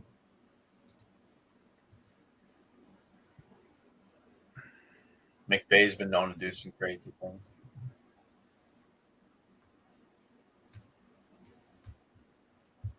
What are you guys thinking for the next pick here for Seattle? We're saying defense. We're saying offense. I'm thinking D-back. First D-back off the board. Kadarius Toney's the Cousins didn't know they were drafting a QB. Wonder how that made him feel. Chalk says, time is now to buy Wan'Dale Robinson autos. They're cheap, and now he isn't the focal point of defense. True. For the right price. You get a little bit of exposure. I still wouldn't put him like as a I'd like throw some darts, you know. I think I'd throw some darts on him. But he just doesn't profile as a consistent reliable every week producer. At least not the way that they've used him, and he is really tiny. He definitely has some spike games though. Yeah, I mean the thing is that everyone in the Giants receiver room was consistently hurt the past 2 years, and the line was trash. The quarterback position was hurt, so you don't. I don't say you have a fair barometer of what his output yet. He did have a small good run to finish the year last year, so that could translate into better play now that they have an alpha out there that can take some of the pressure away.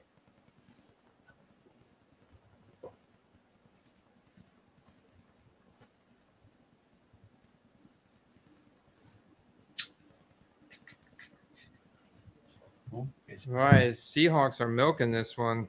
What's the CB? Gabe's all about them offensive players. CB radio. CB radio. Cannabis.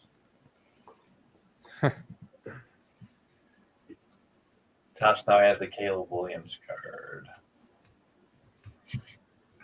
Interesting. Let's check that out. You buy that off of Fanatics? Just bought a rookie ticket auto for $8. Nice.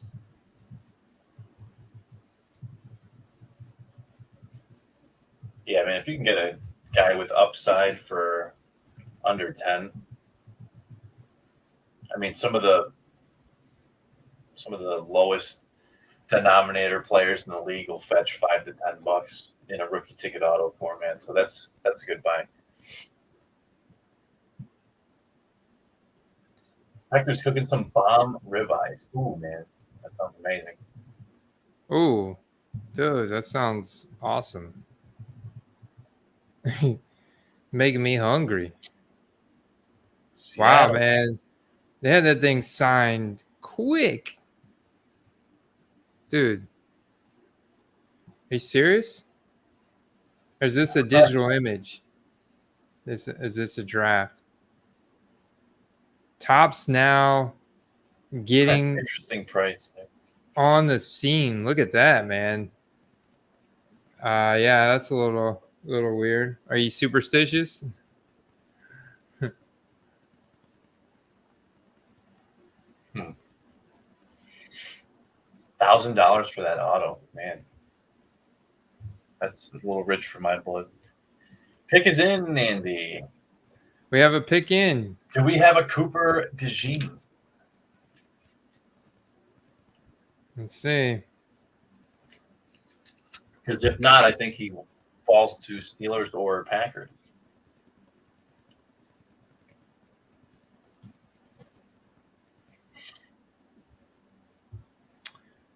I'm still waiting for the pick. Oh. The Courier's getting a bit tired now. Yeah, he probably hung up in some controversy. Let's see.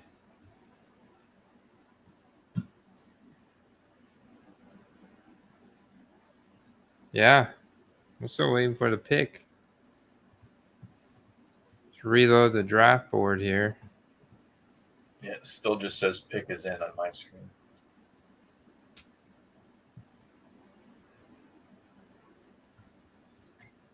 Okay. We have the pick now.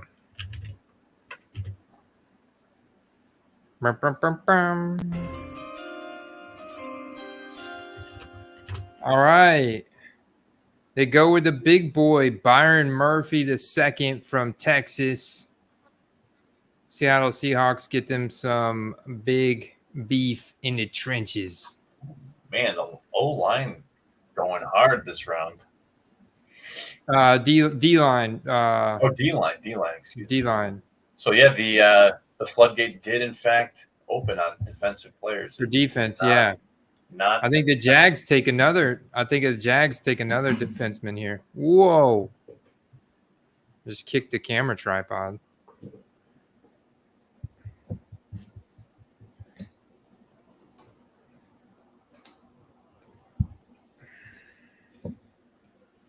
This is why it's impossible to pick the perfect mock right here, because so many twists and turns, Andy. So it's like trying to pick a NCAA bracket.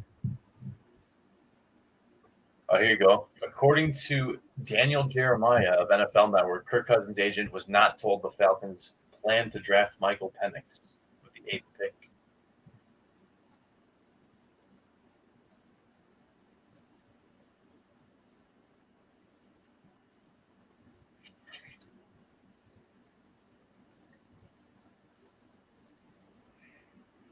Yeah, I don't know. I mean, I'm sure he wants to play ball, but at the end of the day, he got a pretty hefty bag, so he can't be that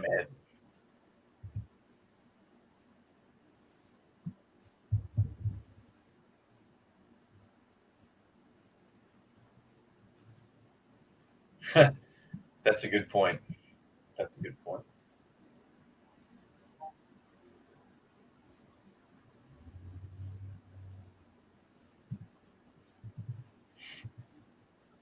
Trying to see what kind of Bowman Chrome University.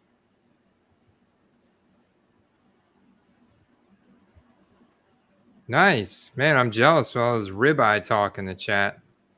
I don't know. Making me hungry. I have to go raid the cupboard here in a second. I wish I bought a second energy drink, although I might have one in the kitchen. I'll have to go check it. What, another energy drink? Yeah, why not? Yeah, I guess we're only halfway through the draft, huh?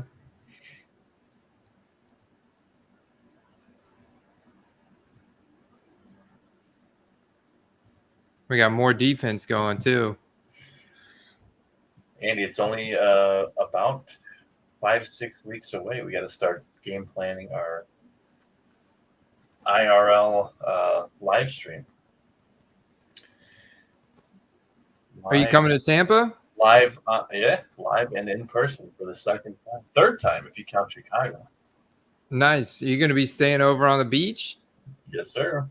Oh, cool. Oh, that'll be fun, man.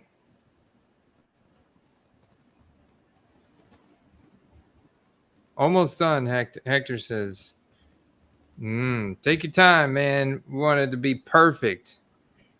Just let me know when you get that done. I'll be right over. I'll take some. You on either Discord or IG about the Clearwater card show. There you go. I totally forgot there's a card show I want to set up at here too. I want to set up a table. It honestly seems like a no-brainer. You know, you take out the selling fees. You know, it puts you in a position to buy at a reduced rate if you're a vendor. It's a no-brainer.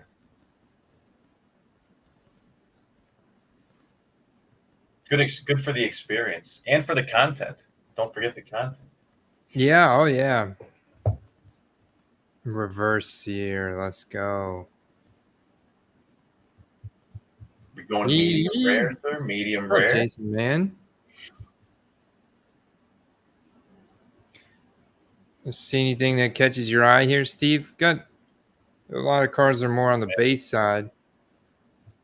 The Odunze is interesting. This Rome stock is gonna still be pretty steep now, especially going to the Bears. You know, I've noticed on those that, you know, even the base autos are pretty pricey, but the serial numbered autos are quite expensive. Okay, got some news. Oh, what we got with that? Trade. The Jaguars are trading down out of number 17. Oh, man. The Vikings are coming up from 23. The Vikings on the move again. Edge rusher. It's got to be, right? It's got to be. Didn't they lose Danielle Hunter to the Texans, I think? Keep scrolling to my Penix. I got you, Gabe.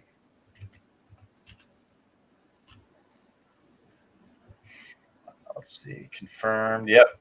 He went to the Texans. Ooh, and the pick is in. That was quick. They knew who they wanted when they traded up. Yeah, Vikings sniped a guy, just like you called it, Steve, edge rusher, Dallas Turner from Alabama. Nice, man.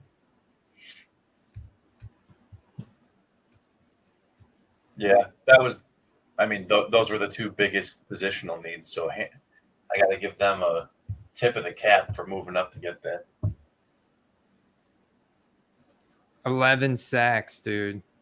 11 sacks for Alabama. 33 hurries. Some pretty big time numbers. So they dodged a 2-year, $49 million deal that Danielle Hunter wanted.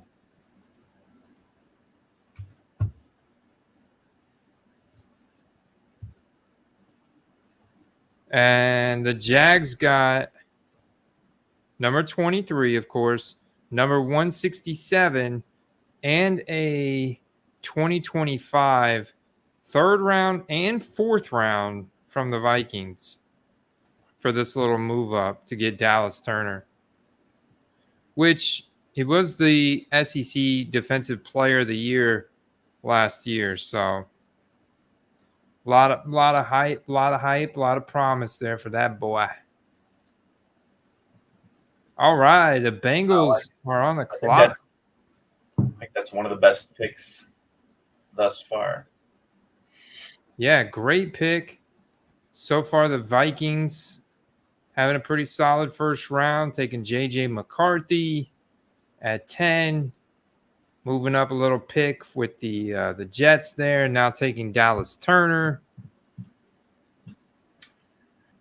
Called it, man. They broke the seal. It's like after you break the seal at the bar after drinking about 6-7 beers. It's got to be time for some wide receivers here. Going to keep going. Well, they tagged Higgins. Boyd is unrestricted. He's not. He might come back, but I know that he had his eye on some other spots here. Let me scroll down here to. It definitely wouldn't hurt them to have another receiver. I just don't think it's a huge need. See what we got. Got a Nabers. Nabers ending in 12 minutes. Currently at $56, Steve. Rookie auto. How high do you think that one gets? I haven't been tracking those, but just ballpark number that comes to mind, maybe $80. Although it's draft night, it could be quite a bit higher. Ooh, PSA 10, Caleb. Bowman first. Think about if you were buying those, a year or two ago for maybe 75 or $80. Yeah, that's what Gabe Davis was doing. He's cashing in tonight. He's got a Penix down here somewheres. Oh, nice. Another nice Nabers. Do we have a pick? I think AD is interesting end of the first round wide receiver prospect. He said he got him for under 75 each. Yeah, so I was close. There's the Brian Thomas. Another end of the first round prospect.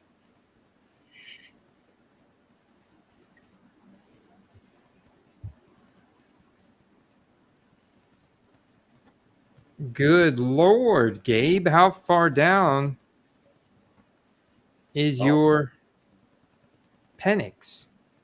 When is it ending? You're looking at his Penix? Trying to find his Penix.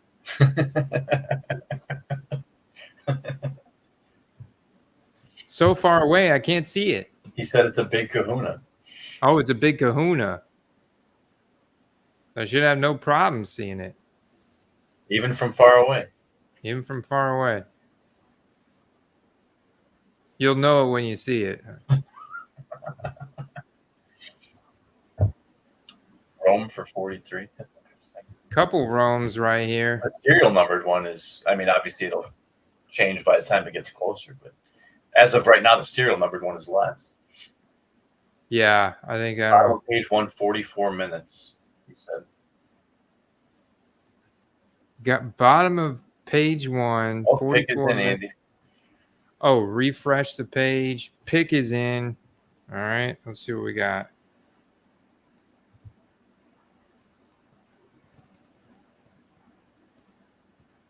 All right. This is a good pick here by the Bengals. Let's go ahead and get that.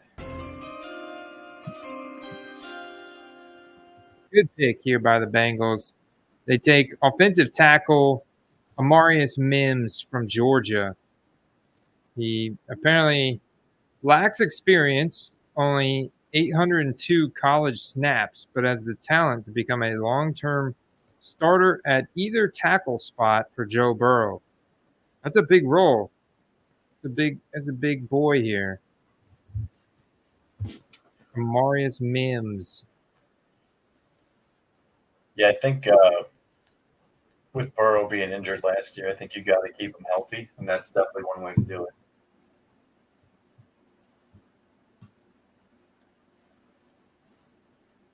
Six, 6'7", 340 pounds, 21 and a half, brings sky-high potential. He's just not very polished. He'll take a lot of developing. Just, man, that size. That size, strength.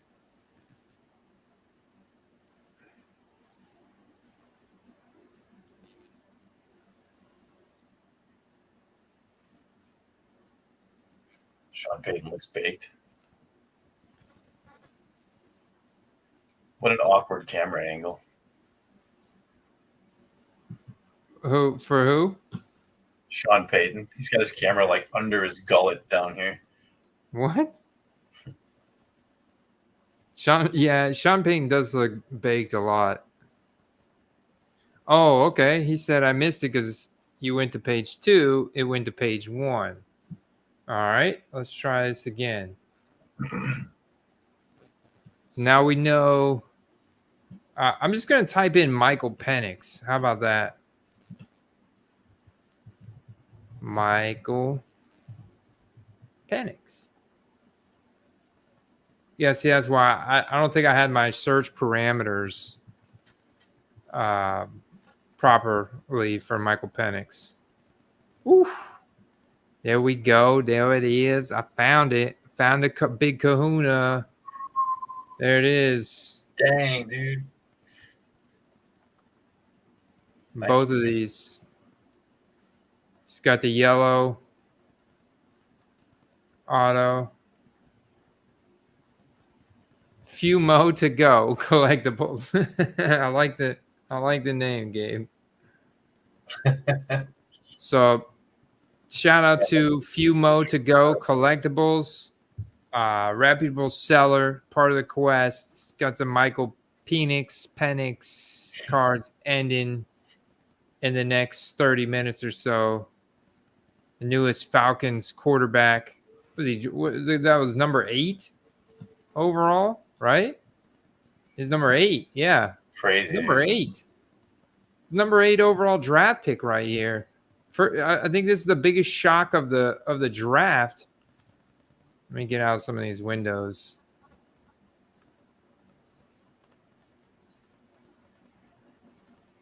I think it's the biggest shock of the draft. Michael Penix going at number 8. It's crazy. Beautiful looking card here, Gabe. Great condition.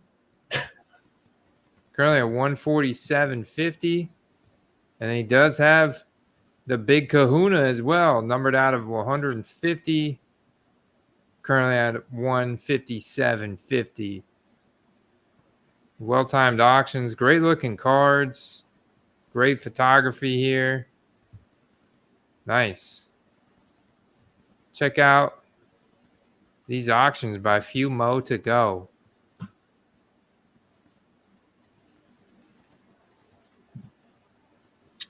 Let's see. Anything yet? Man, they're chilling with this one. I like that. All right. I feel like they need so many positions that this could be a trade out potential spot.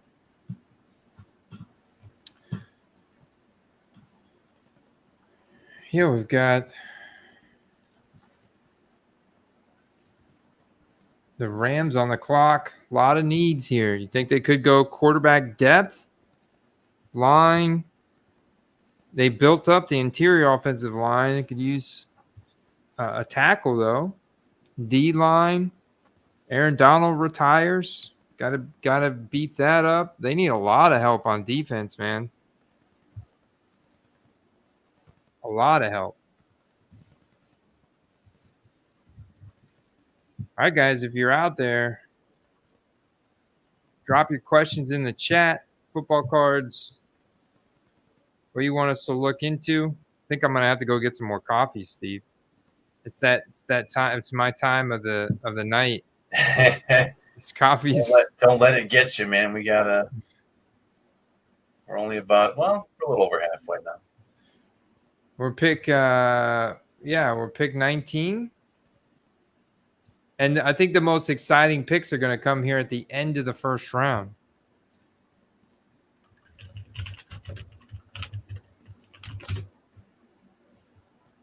I just kind of enjoy drinking coffee. I never drink coffee at night, so drinking coffee at night is different.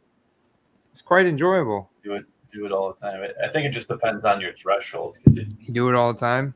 I do get like wired from caffeine, but I did have coffee this morning. So like I had, probably a few cups this morning. And I was feeling like wired, I was getting after it. But I don't know what it is, man. I'm not feeling the same wired feeling I felt this morning. I feel pretty good. I'm gonna make it. Don't worry, guys. Don't worry. I'm gonna make it. Man. We have faith. See, at least this time you're not picking. The NFL teams are picking. You just have to stay awake to observe said picks. Just gotta announce the picks. JC, I'm gonna. Oh man, do you have the ability, Steve, on your screen to play the sound effects and stuff? Oh, I don't know how to do that. How would I do that?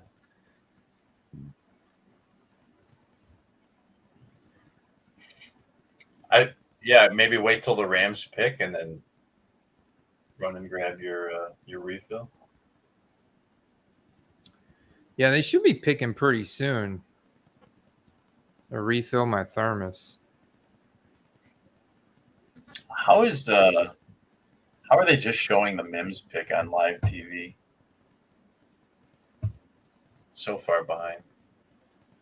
All right, so hot off the Twitter machine, Carter the Power.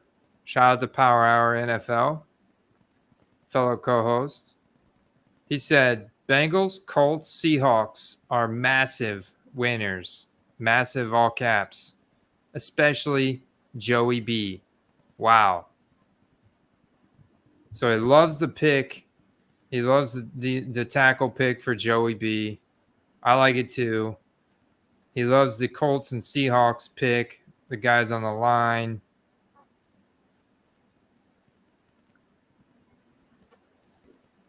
I feel like most teams have addressed their needs, but there's definitely a handful of teams that I wouldn't even say a handful. There's only a couple of teams that have massively reached, like the Broncos. Although, I mean, we're basing it off of what their projected ADP was. Who knows? Bo Nix could be the next great NFL quarterback, and it wasn't a reach at all. I think the Penix one is just probably the biggest shocker.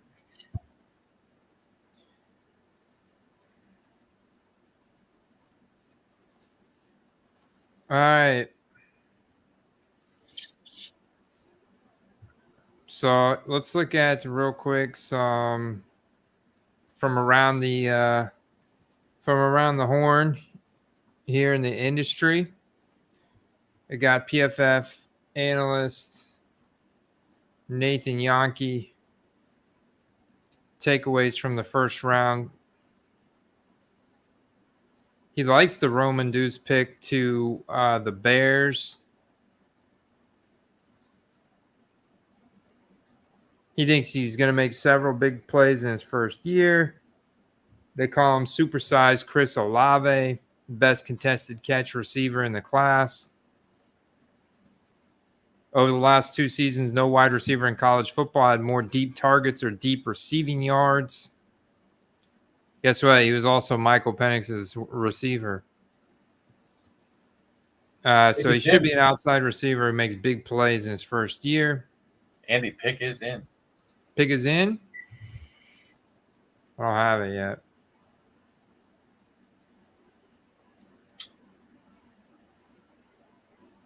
All right. All right. There it is. All right. More guys off the line. As the State defensive end, Jared Verse, with their first round pick in forever. When's the last time the Rams have had a first round pick? It's been a while, huh? It has been a long time. Jared Verse. There you go. Florida State. What do you think of Sir Kadarius Toney's question? What's Sir Kadarius Toney's question? To the tops now, Jaden Daniels auto out of 199 or less. 350 smash or pass. It's an auto? Yeah, he says auto. I would personally, I'd be passing. Really? That's close. I mean, it wasn't exactly the Patriots, but he is number 2. I think it's, man, especially, I think it's solid if he signs a Fanatics exclusive deal, because those tops now cards did extremely well for the rookies last year when they signed a Fanatics exclusive deals because they weren't in Panini. So at 350, I would smash. At 199 or less for sure. But I haven't seen anything about JD having a Fanatics exclusive deal. So that's a big factor. That's a big factor. There we go. Selling some offensive lineman cards tonight for the first time ever. Now that, you got to highlight that comment, Andy, because I just love to see it. There's definitely more to football and more to the hobby than just QBs. Budini's. I love it, man. Budini's cards and comics crushing it tonight, selling offensive linemen. That does get me fired up, man. Sean is hoping Kool-Aid McKinstry's still there at 31. Card Vibe fired up about the Giants getting Nabers. Check out these Jaden Daniels tops nows. Got the second pick. Man, they put out these digital images quick. These photo proofs. This tops now designers working it tonight, man. Got to beat Panini to the market. Dual threat. QB selected with the second overall pick. Oh, there's the auto. I'll tell you what I don't like about that card. He's just a guy in a suit. There's no he's not holding up the uniform. You know what I mean? Like in the other cards you showed. So first card is a pro. I mean, that's a cool inscription, but it's still a college card. It doesn't say what team he's on or anything like that. Yeah, it is a different type of different type of instant, right? Because you don't get the pro team logo or like any elements of what team they got drafted to. So that is interesting. They advertise first card as a pro. I'd prefer to have the instant, but I think you're going to get the tops now sooner, especially as an auto. I think 350 is fine on that, man. Honestly, the price point there. What do you think, Steve? Yeah, I mean, I don't You're know. passing. I'm passing, man. My initial reaction is like, it's even when we talk. I mean, I would rather have a Bowman first. Honestly, I would rather have a Bowman first than that, because at least he's in a football uniform. Card Vibe says, when do you think they'll come out with those Panini first uniform cards? Are you talking about the NFLPA Premier Holo cards? So last year, if you remember correctly, it was towards the end of July, because I was asking everybody at the National if they had any. So it was like middle of July. Be ready for those. They're gonna do that in June. Oh, yeah. Yeah, Card Vibe remembers. He remembers very well. So they're gonna do that event in June, and those are gonna come out as soon as you see those beginning of July. I think it's like right after July 4th. You'll probably start seeing those. Just buy in for Pittsburgh. Buy them all. Buy as many as you can. Whoever gets the first to the market on those in terms of buying them is just going to easily flip them.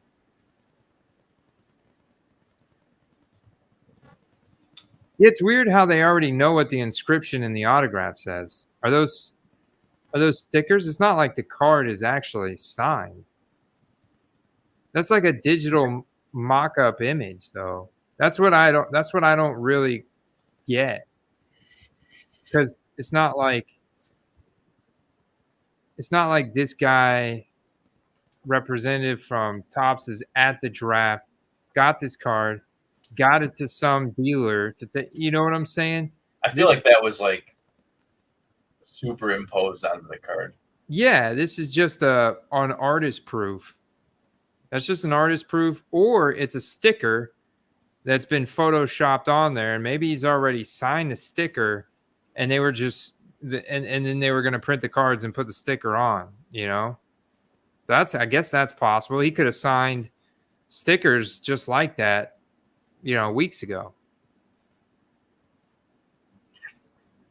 Now, if if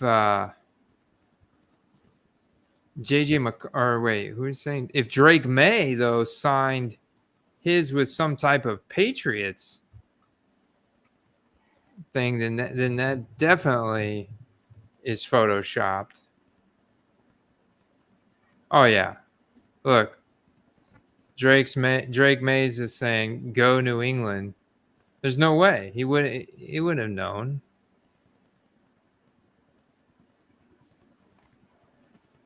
Yeah, maybe on the way out the tunnel, they're like, you have to sign this real quick and write something. There's no way. There's no way. No way. I don't believe it. If you're watching this after the fact, or you guys are out there, comment. Let us know if you know something we don't, because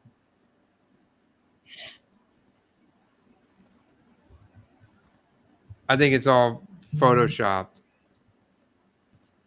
Yeah. Any word on the Steelers? Oh yeah, I'm probably missing picks over here, dude. Let's see. They're taking it. Oh no, we got a pick in. We got a pick in here, bro. All right. I mean, it's not an exciting pick, but nonetheless, It is a pick, which gets us one pick closer to the biggest picks of the first round. Another big boy in the trenches, Steve. Offensive tackle from Washington, Troy Fautanu, at number 20 to the Steelers, getting some much-needed protection up front for the Steelers. Russell Wilson, Justin Fields. Most did not expect him to last this long. He is a big Samoan dude. Big Samoan dude. So here we are, and there's only been 3 receivers. 3 receivers. Yeah, I don't think the 6.5 is going to go over, man, for receivers.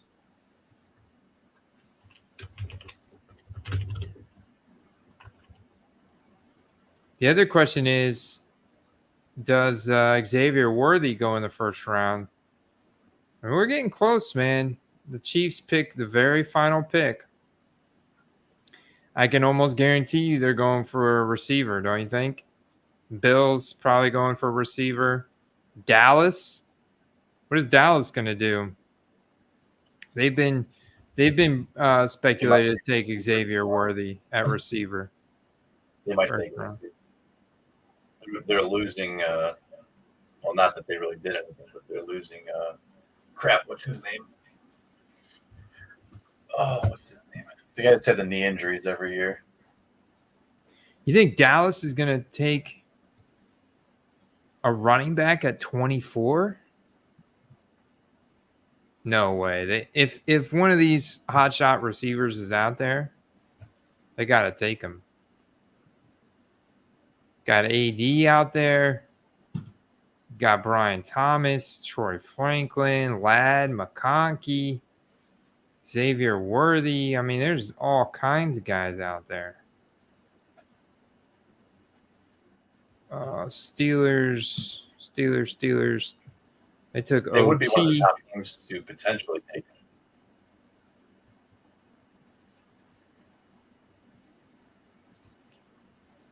All right. Dolphins definitely need to go trenches here. Dolphins desperately need to go trenches.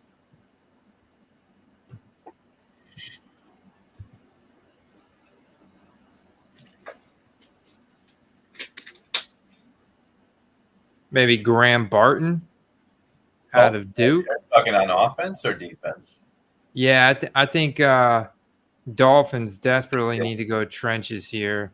I think the Eagles go Jackson Powers Johnson, a center from Oregon, to replace Kelsey. Yeah, because Dolphins lost D-line to the Raiders. There was Gallup. That's the guy I couldn't think of. Yeah, he just lost so much speed with all those knee injuries. Yeah. Eagles go Kool-Aid. Man, at this point, Kool-Aid could fall out of the first round potentially. Kool-Aid McKinstry.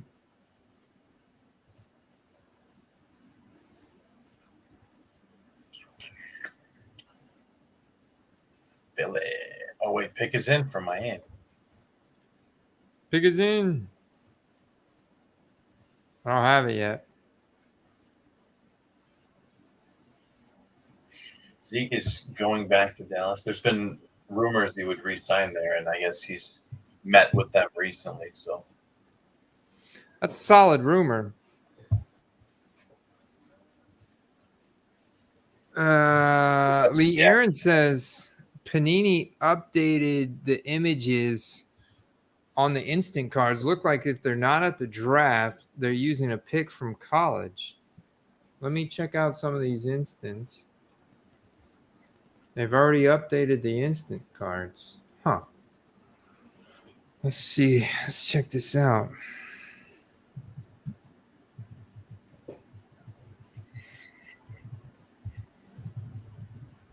it's got to be, I don't know. I think Miami's got to take D-line.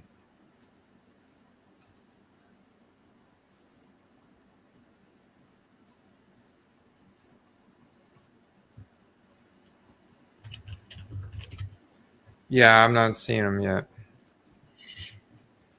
Unless it was on, maybe unless it's on the Panini website.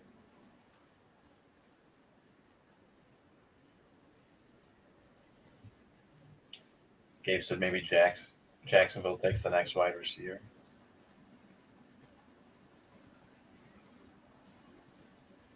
There we go. We do have a pick in. Yeah, I was wondering when this guy was going to be taken. Defensive end, Chop Robinson at 21. Yeah, they had to replace Wilkins. That's a big loss, so that made sense that they had to fill that spot. PaniniAmerica.net. Let's hit it. I actually have 250 Panini rewards points. Check this out. Right when you get there, Panini Instant NFL Draft available now. Yeah, but these aren't the actual images. No way. There's the JJ McCarthy's $9.99. 32 card instant draft night base set, $100.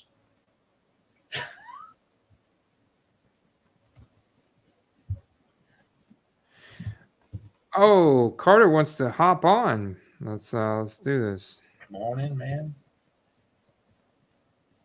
Gmail.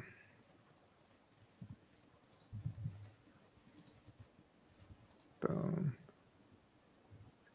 Billy.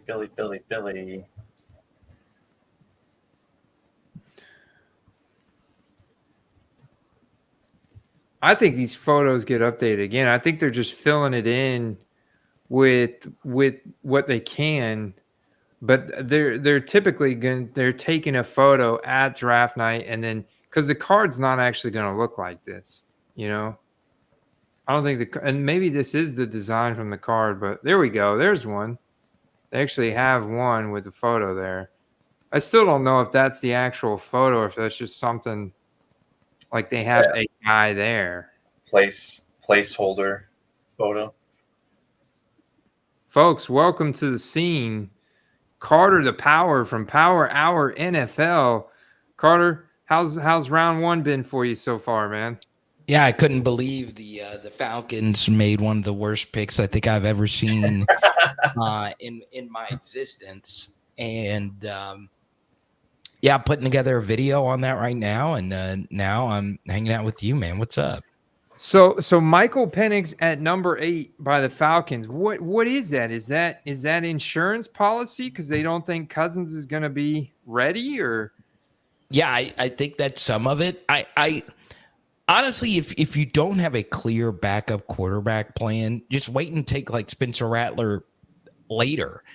I'm not a big Michael Penix to the NFL guy, but this is part of the reason why you should be a part of the Football Cards Discord.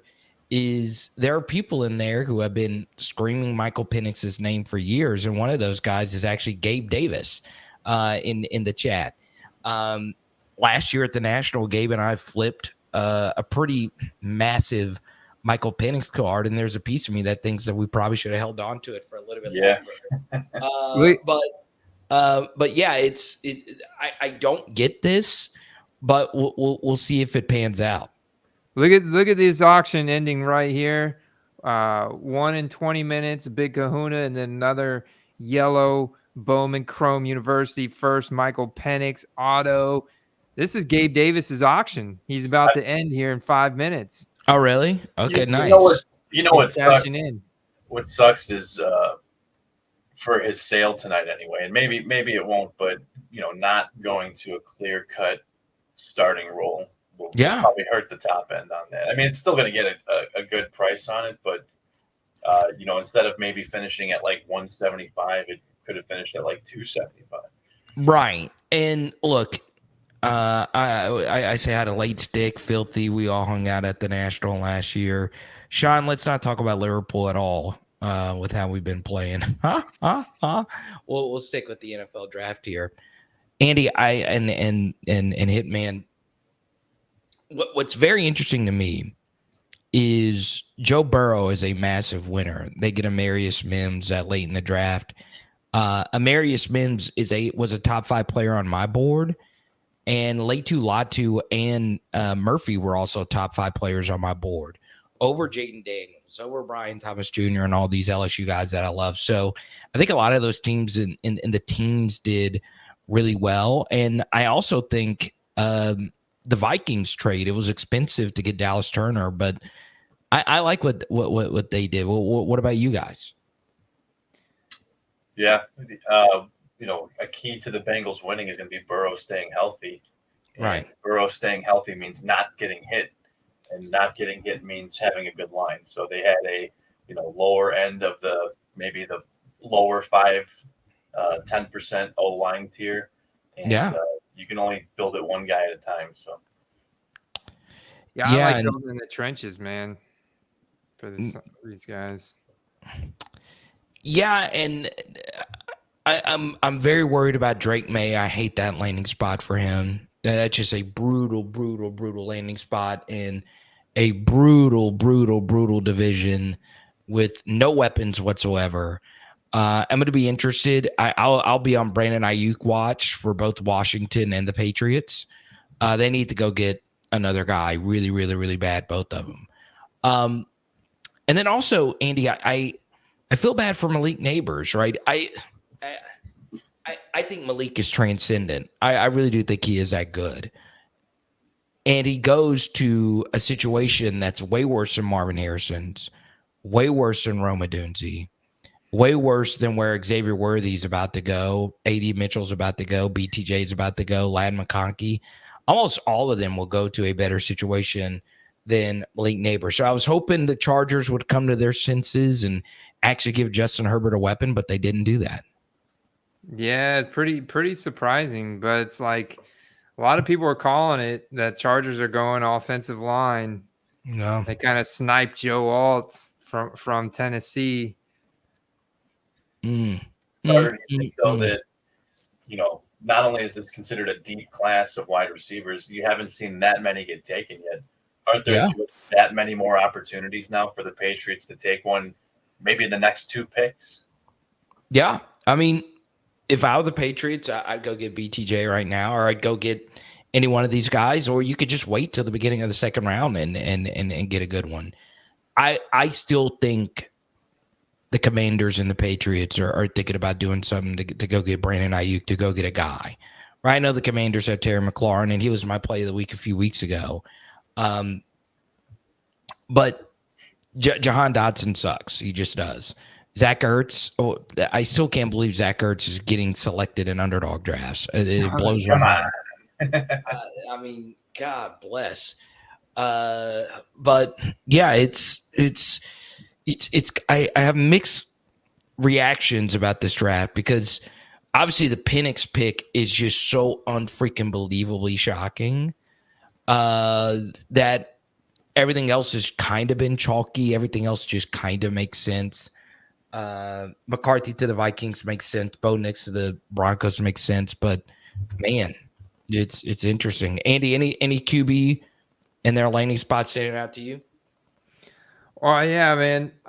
This Bo Nix to the Broncos is pretty interesting, just because everybody was on Zach Wilson earlier in the week.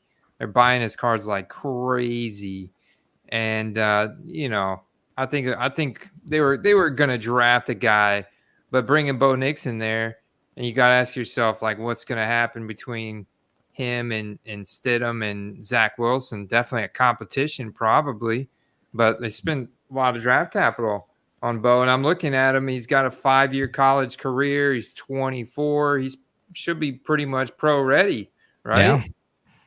Yeah. Mentally he'll be there, right? It's just, I don't know. I think Sean Payton is a perfect coach for him, and I think Denver is a decent landing spot. But man, that team needs a lot of help in a lot of different areas. So we'll see. But yeah, anything football card wise standing out to you, either one of you two tonight? Yeah, we talked about Daniel Jones and Kyler Murray earlier. I still think that those are going to be two of the standout ones. And Herbert's already pretty high, but if he ended up with one of those guys, it would have been even that much more dramatic. But those guys were already kind of down in the dumps value-wise, and now they have light at the end of the tunnel, Let's see what the Eagles do here. Yeah, the Eagles took Toledo CB defensive back Quinyon Mitchell. That was another guy that was top 10 on my board. Eagles, as they always do, man, they get the steals, man. They always get the highway robbery steals. They've been drafting some big defensive players the last couple of years, man. It's going to come together. And they locked in A.J. Brown and Devonta Smith. Whew. So it seems like okay. So it seems like the Dolphins reached on Chop Robinson here, according to PFF. They had him expected at the end of the first round, but this Quinyon Mitchell, man, his ADP 14.4, not ranked 9th overall on their big board. That is a steal at this late in the first round. The Eagles desperately needed defensive secondary help too. Yeah, look, Filthy, you should be excited, man. This guy, two people that go to the Senior Bowl every year I spoke to have said Quinyon Mitchell was the best player at the Senior Bowl. So that says something. He's freakishly athletic. I think he is a little bit on the older side. But when I watched him, once again, my draft boards are not nearly as detailed as Dane Brugler's or anyone. I just go by RAS, a quick look at some of their highlights, and I just give my best eye test. He was the best corner. Him and Nate Wiggins were about even for me. So that's crazy that the Eagles get him here. That's a really good pick. Carter, I got to ask you, one pick that was pretty surprising was Brock Bowers to the Raiders. And it seemed like he slid a little bit because the Jets didn't take him. And they had that little trade with Minnesota just for them, I guess, to get JJ and stuff to secure him. But Michael Mayer's already there, and we don't know who the quarterback is for the Raiders. Who do you think the quarterback is going to be for the Raiders this September? Yeah, I think the Raiders are going to be in play for Spencer Rattler here in the next couple of rounds. I think that would make a lot of sense for them. But, I think I'm going to go with Aiden O'Connell winning that battle. I don't feel comfortable about it because I am a Minshew mania guy. But as far as Bauer's concerned and his fit on that team, I mean, Michael Mayer is a good tight end, right? He's getting ready for his big year 2 breakout. I hated that landing spot for Bowers. I really, really, really did. I don't think his top 100 ADP on Underdog, Andy, and it wasn't top 100. It was top 80. All right, that is expensive. That was the worst landing spot for him. But look, the Chargers. I mean, they might be bad and they'll be blown out in so many games that it might still pay off. But man, dude, that was. I didn't love that. He does play a majority of the time out of the slot anyway, so maybe it does work out. But again, you're going to a team where Devontae Adams is like the ball hog already. Yeah, and this is what I would and some others have said that same thing. Man, well, Bowers will be in the slot with Adams. Well, Jacoby Myers is good in the slot. I mean, Andy, I know you're a Jacoby Myers guy too. He's good. I mean, Jacoby Myers is a really good, slot NFL wide receiver. And I like Trey Tucker. The little bit of Trey Tucker that I saw last year. I would not have done that if I was the Raiders. I just wouldn't. Yeah. But pick is in. Yeah, that pick didn't make a whole lot of sense to me. I thought for sure they were going to build in the trenches there. You had so much value out there on the D line, the offensive line. They handed you guys a nice tackle and Taliese Fuaga for your Saints. Yeah, I like that. We all knew the Saints were going tackle there. Yeah. Yeah, so I thought Fashanu was going to go to the Saints, but he got picked before that. Ooh. Sorry, Carter. We got some breaking news here. Let's go.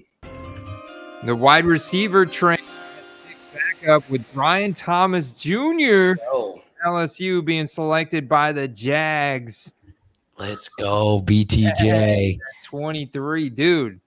That's a good spot for him, I think. That's a great spot. It's a great spot.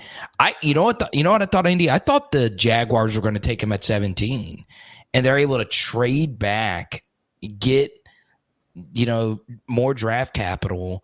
All the draft nerds are saying that they won that trade by a landslide.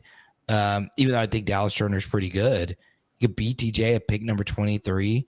That now you want to talk about a good fit. Perfect Gabe Davis replacement, right? And the difference is like, well, no, Gabe Davis, they brought Gabe Davis over, excuse me. But I just think he fits in so well with what they have because they have good slot receivers, right? They got Evan Ingram. They have obviously Christian Kirk. Put BTJ on the outside. He's going to cook, man. I like it. Now, is there any concerns around his injury? I heard there were some injury concerns around him right now. Yeah, so I was told he tore his labrum versus the Alabama game, but that's something you could play through. I'm a little shocked that he didn't, act on that procedure a little bit quicker, but we'll see how it plays out. But Andy, on my personal board, this is about where I had BTJ. Like, for those that think I'm just an LSU homer, I actually had him lower than most in like this 20-ish kind of range. And he's going to a good spot with a good QB in T Law. So there you go. Now we got some super spicy picks coming up. Dallas is always like a mega market team. You're chasing that landing spot, and they've got needs at running back, wide receiver, line. I think they go in a lot of different directions here. I just got to text who the pick is for Dallas. Oh yeah? You want to know? Should we break it? Yeah, I do want to know. It's Braylon Allen out of Wisconsin. No way. They're going to take the first running back off the board? Braylon, I'm kidding. Really? No, I'm kidding. Oh no. But I don't have any. No one really has NFL sources. I mean, I have some, but not. I mean, who has information when Michael Penix is being selected 8th overall? I mean, no one's got sources. No, you just woke a lot of people up with that, though. But I think Gabe just spit his drink out. Yeah, I mean, it's believable with Jerry Jones. It's very, very believable. That'd be cool to see. So does that automatically put BTJ as the wide receiver 1 for the Jaguars? No, I mean Kirk is still that guy, but they're different kind of players. Yeah. But yeah, it's interesting. They bring in Gabe Davis. They bring back Evan Ingram. I thought Parker Washington out of Penn State did some good things. But BTJ to the Jaguars. That division is going to be so loaded with receiving talent now. It's going to be crazy. Yeah. So and Kirk has been, I mean, he's been solid, but he's never put up that 1,500-yard season like we thought he has in the past. And now with him moving into his 7th season. Yeah, I mean, he's going to be heading into a 7th season now. I feel like he's definitely left the door open for somebody to come in and establish themselves as an alpha. All those guys have in Jacksonville. We know Gabe's not an alpha. We know Kirk can be, but he hasn't been yet. And then Zay Jones is not an alpha. But they're like great best ball guys. So I think BTJ ultimately, I guess this is good for Trevor, but BTJ could emerge there, man. I think another factor there is if you go and look at his numbers, he hasn't done bad. In fact, he's had some great seasons. But look at year 1, 12 games, year 2, 13 games, year 3, 14 games, 17, 17, and 12. So he's only played a full season twice in 6 years.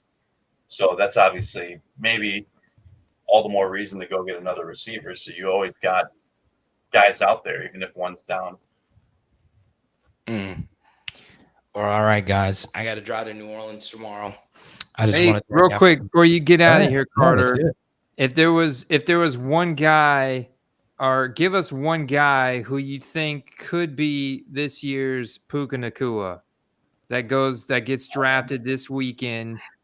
Not tonight. He's Puka's 5th round capital, but a guy that's drafted tomorrow, this weekend, that could be this year's Puka Nacua.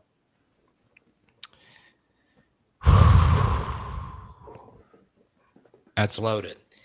There's so many different like wide receivers. What's funny, Andy? I was drafting Ricky Pearsall like very early in like drafts before his big jump, before his big combine. I was gonna say that, but I mean he's gonna be a 2nd, 3rd round pick, so it's like just too obvious now. And I'm kind of faded on Ricky just a little bit. A deep cut would be Aniyah Smith at Texas A&M. I don't even know if he's going to get drafted. I like Jackson, the receiver out of Tulane. That's a deeper cut.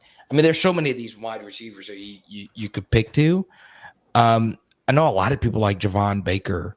I'm not as big on Malachi Corley as others, but are you out on Luke McCaffrey? Yeah, I actually do like him because he's not played receiver for that long. He started off as a quarterback in the NFL bloodlines. And he's got good speed. He's got good genetics, you know? Yeah. But there's really not like just some deep cut wide receiver that I like flag planning on. I saw SOCOM 2 was great. That's a deep cut SOCOM. What a game. I'm not in love with Roman Wilson. One guy that I liked a lot is one of Gabe's guys as well as Malik Washington. I've drafted a good bit of him. But Andy, my play of the week, if you bought his cards, he's going to get a bump after the draft because he's going to get selected a little bit higher than people expect. It's Jermaine Burton, right? Yeah, that was my play of the week. You could have got his autos $5 out the door. Like, it was legit $199 for $199 shipping. We were putting them on the screen earlier this week. Jermaine Burton is an asshole. He has a lot to deal with. Okay, but so what? You know, he can play. So I'll go with Jermaine Burton. Why not? Because he has hurt me enough during my life as an LSU fan. Because he was committed to LSU, and then he went to Georgia, and he went to Alabama, and proceeded to hurt me. So Cowboys going down to 24, Andy. Wait, who did? The Cowboys. And the pick is in for the Detroit Lions. The Lions move up. The Lions move up. That's got to be for Worthy or Mitchell. You think the Lions moved up to take a wide receiver? I do. They got rid of. Is it McConkey? No, I'm hoping it is. Yeah, okay. I don't have the pick yet. Oh, the Lions are taking Alabama defensive back Terrion Arnold. Okay. At number 24 after trading up to get him. Wow. Big hitter. Well, all right, guys. All right, brother. Later, Appreciate guys. you stopping by. Man. Take it easy. Have a good draft. Everybody. NoOffSeason.com. We'll talk soon. Let's go. Let's go. All right, buddy. Carter the Power with Power Hour NFL. Let's link his channel down in the description. Link it in the chat. Make sure you guys go and subscribe to Carter's YouTube channel whenever you get a moment. He puts out great NFL film studies, NFL draft content. He's putting out NFL content every week over there. Is this finally the Cooper regime pick? Because all the teams that were rumored to take him have not taken him except for Green Bay. He was one of the other main teams that were linked to him. T-Law gets hurt. We have Mac Jones. Hey, there's definitely worse backups you can have. I think the worst thing about Mac Jones was look at the team around him. All right. So that was pretty big. Trade terms. Here we go. Lions got the number 24th. Got their man, Terrion Arnold. And a 7th round pick next year. The Cowboys got the 29th. And they get number 73 this year, which is an early 3rd round pick. So looks like a lot of analysts projected Terrion to go earlier than this. So this was a value they felt like he was not gonna make it to them at 29.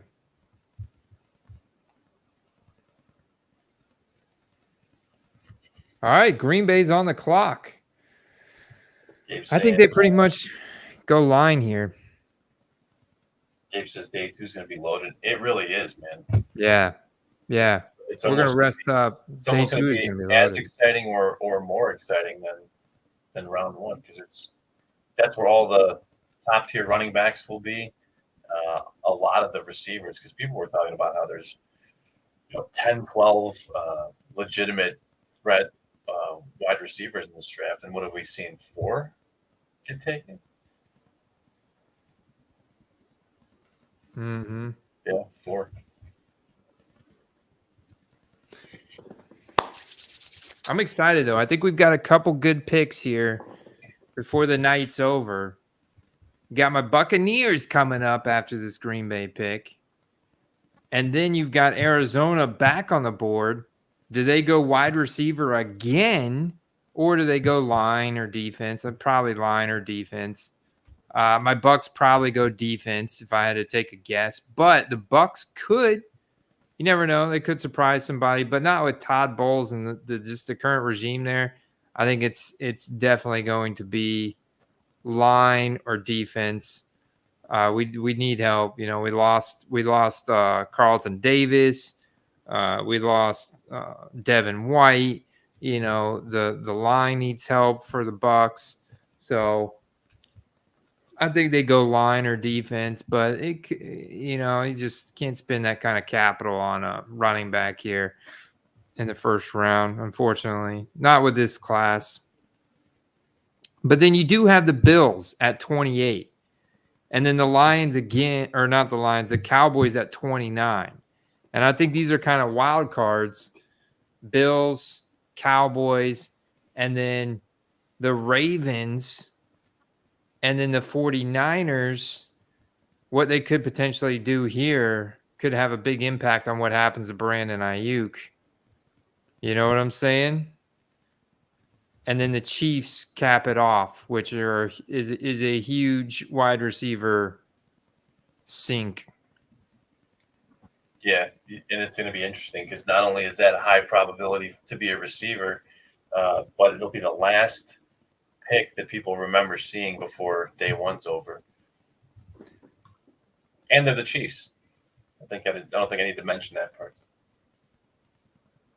Fire the cannons. That's right. Fire the cannons.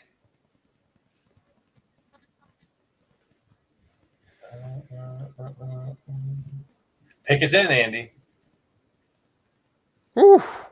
Games totaled on college uniform cards today, guys. $1,136 in sales for the day. All right.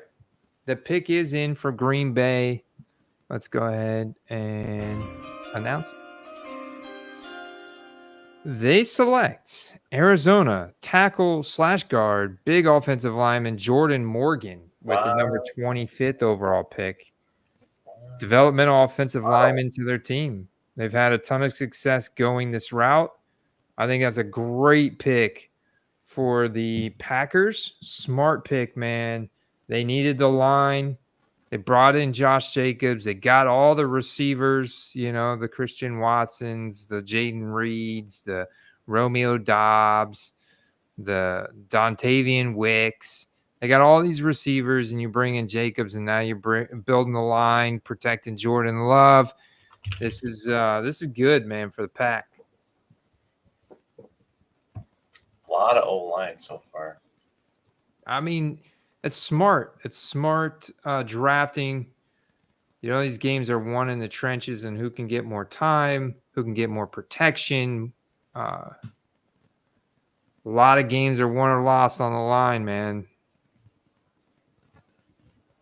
Look at what the Lions did last year with that line. I mean, they choked in the championship game. They should have been in the Super Bowl. But the Chiefs with their line. Officiating blunder, but can't put it all on them. They definitely showed up.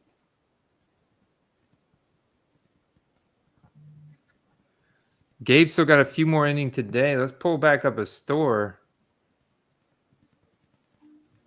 Gabe has become Gabe's auctions have become a feature of the show. This is his bread and butter right here, guys. This is his time of year to shine. Give him his props, man. Oof. I like this Xavier Worthy. I think this cat goes right here.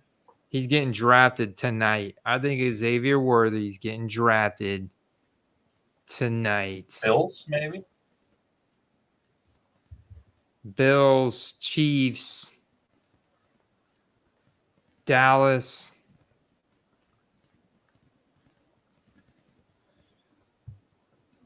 One of those.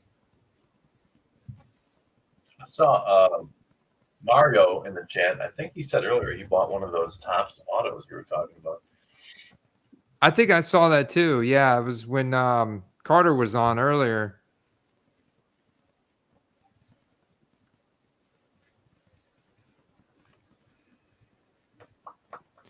I don't think that's bad. 350.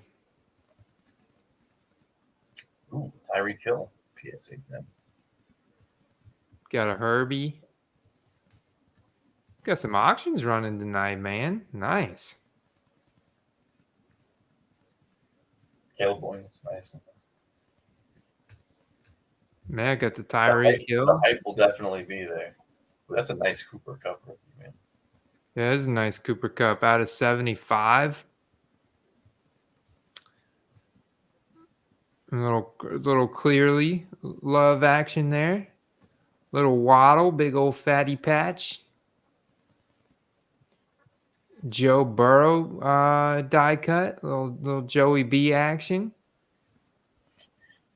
If it were, what do you think about that Joey B? You want a smack pass? I like those. Those typically can end in the $35 to $50 range, depending on the day. That would be. It's got 8 bids. It's got 8 bids. The red die cut. Let's find recent comps.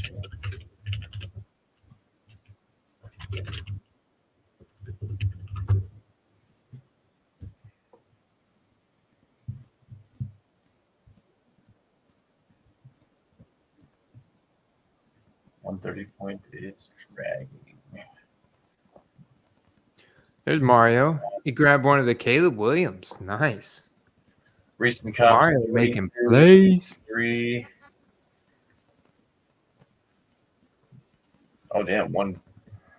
Whoever bought this thing on April 13th at 2 p.m. got away with murder buying one for $17. Oh, wow. This one's definitely going higher than that. 31, 40, 30. Yeah, I mean, during the season, it's 40 to 50 all day, but I think you should at least get 30 for it tonight.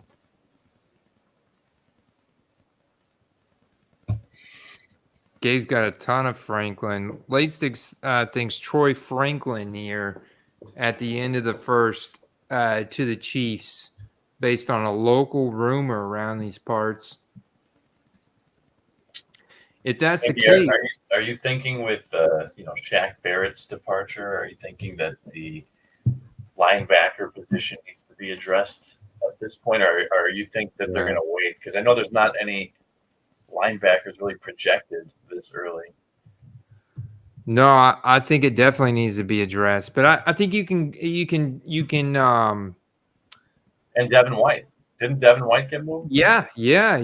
I think you can go with like a 3 technique lineman. You can go with a guy like I know there's probably not a guy out there exactly like Michael Parsons. You know what I'm saying? But a guy similar to that, like an edge rusher that can also drop back in coverage. Yeah. He's got a lot of pass rush knives. So I think that's what's interesting. I know they were talking about Chop Robinson, but he already got drafted. Like he went actually is in pretty high. What about Newton, man? I know a lot of people were talking him going much earlier.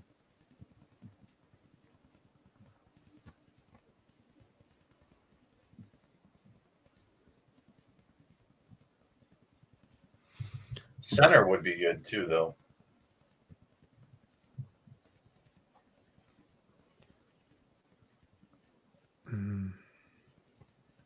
I bet you they either go offensive line. That'd be wild.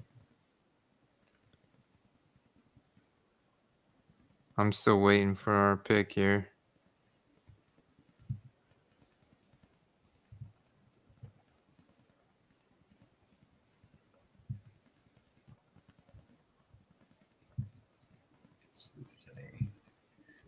Update.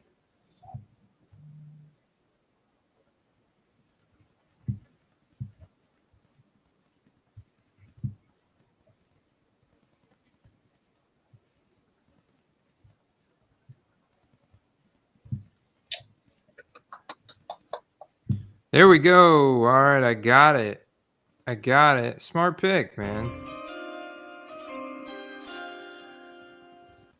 The Bucks are taking offensive lineman Graham Barton here out of Duke. Right on cue, getting a slight little ADP value. There's been more tackles drafted than any other position. Yeah, and this guy's very versatile. I mean, this is great for Baker Mayfield, Rashad White, Big Mike, Chris Godwin. Barton has been considered one of the safer picks in the draft. The first look. I mean, look at a solid grades. I mean, you're looking at a guy that's going to be able to step right in and play well. You know what I'm saying? He only allowed 2 sacks last year. Tough lineman who moves well and he has strong hands and a mean streak in the run game. His best position in the NFL is likely at center as he starting caliber traits. 6'5", 314 pounds. 21 years old. Maybe he does get moved over to center then. Yeah, so I dig it, man. I love us spending a first round pick on the O line like that, on a guy who's got proven chops in the on the line, so he can kind of transition in compared to a speculative defensive player, especially at like a linebacker or defensive back. But yeah, I dig it. We haven't taken an offensive line the first round since Tristan Wirfs, and that worked out really well. Yeah. So He's one of the best. this is great.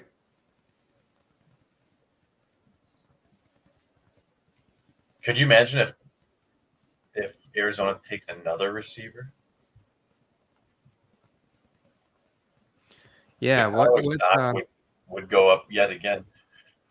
And there's actually a chance that, not that I think they're going to, but Detroit could take a second corner.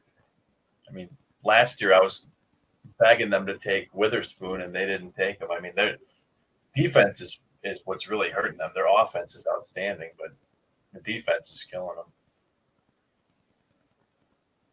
See if there's any value out there on Troy Franklin. Actually, this isn't bad. Like, I'm thinking if Troy Franklin does land on the Chiefs, this has got upside. Bowman Chrome University first PSA 10 auto for $80. Should I make an offer on this?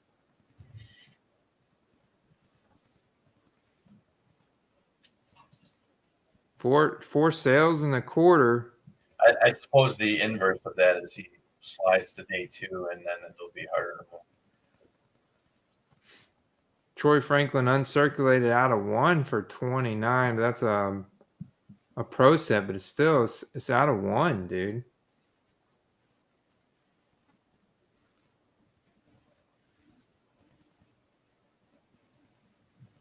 Two from 28. That's not bad prices. I wonder if the guy would take $20 for it on the cheaper one. Yeah, I'll definitely make an offer. I'm gonna make an offer. Maybe he would take 20. Try. There you go. 21. Let's see.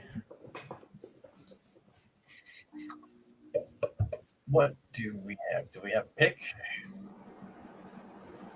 We do not. I got a pick. We got a pick. We're flowing, baby. All right.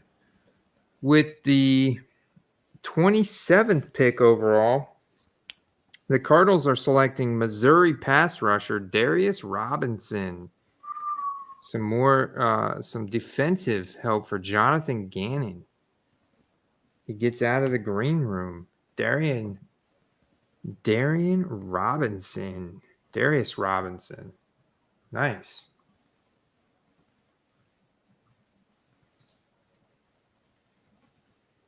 Let's see where he was at. Where is he?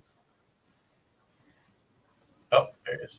They had him all the way down here at 61, 47.4 ADP. So they reached on this guy. They must really like him. Oh, look at that 2023 grade though. Yeah. 9 sacks, 6 hits, 27 hurries. So he crushed his senior year. I mean, he crushed his senior year. That would be nice. Getting some good teams too at the end of the year. Crushed it.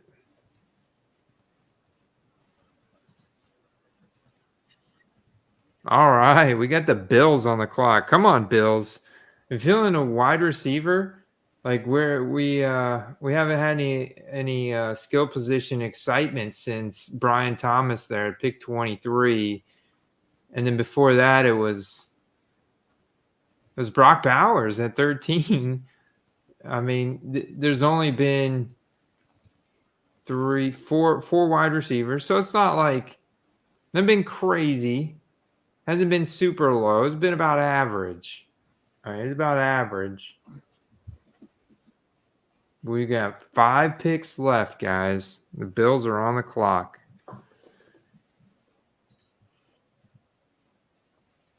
So 275,000 fans attend 2024 draft, breaking previous record from 2018.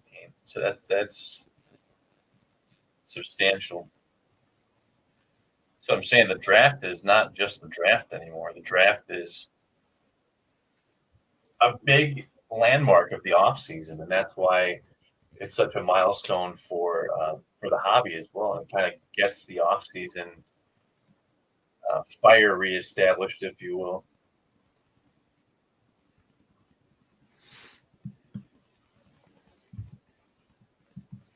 Gets the offseason. Say that again, Steve. So it gets that fire reestablished. You put a little more coal in the steam engine right around this time of year and get the train going forward. Yeah. Pretty soon. Yeah, we had all that. We had all that.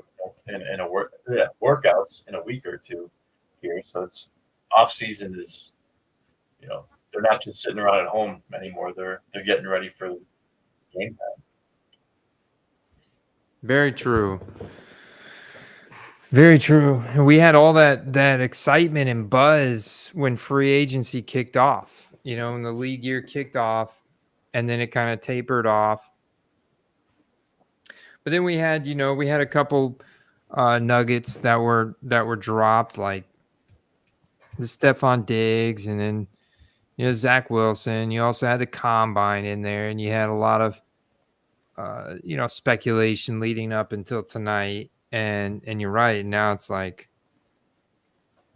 that spark has really been lit. And so I think this is when you really get the off season started. Like from what I remember, you find your best prices on stuff in like May, June, in the off season anyways. Well, there's going to be a handful of guys, from now till the start of the season that kind of lead the pack and get an early jump.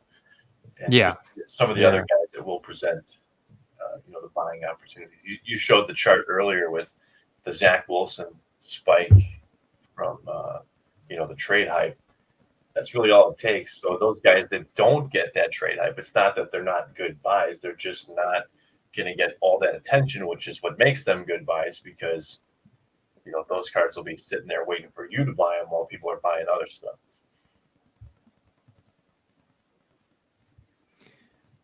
Yeah, they're talking about how the Falcons gave Kirk Cousins the Rodgers treatment, and Michael Penix Jr. is going to be Atlanta's Jordan Love. And then I just got breaking news that the Buffalo Bills traded back. They've traded the 28th overall pick. I don't have information on who they traded to or what. I don't have terms of this yet.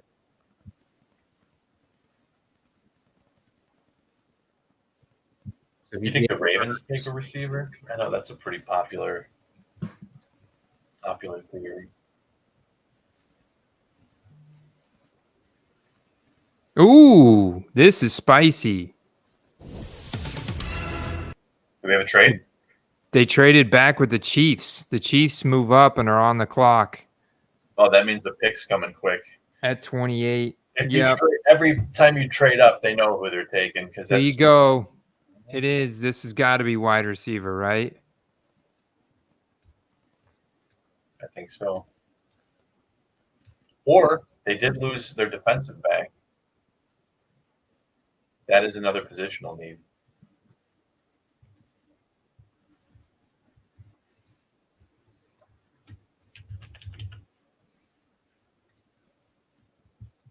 Yeah, L'Jarius Sneed went to the Titans. All right. I'm anxiously awaiting this pick.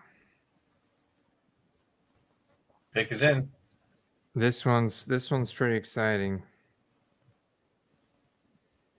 What you gonna do, Chiefs? There it is, man. There it is. There it is. We knew it.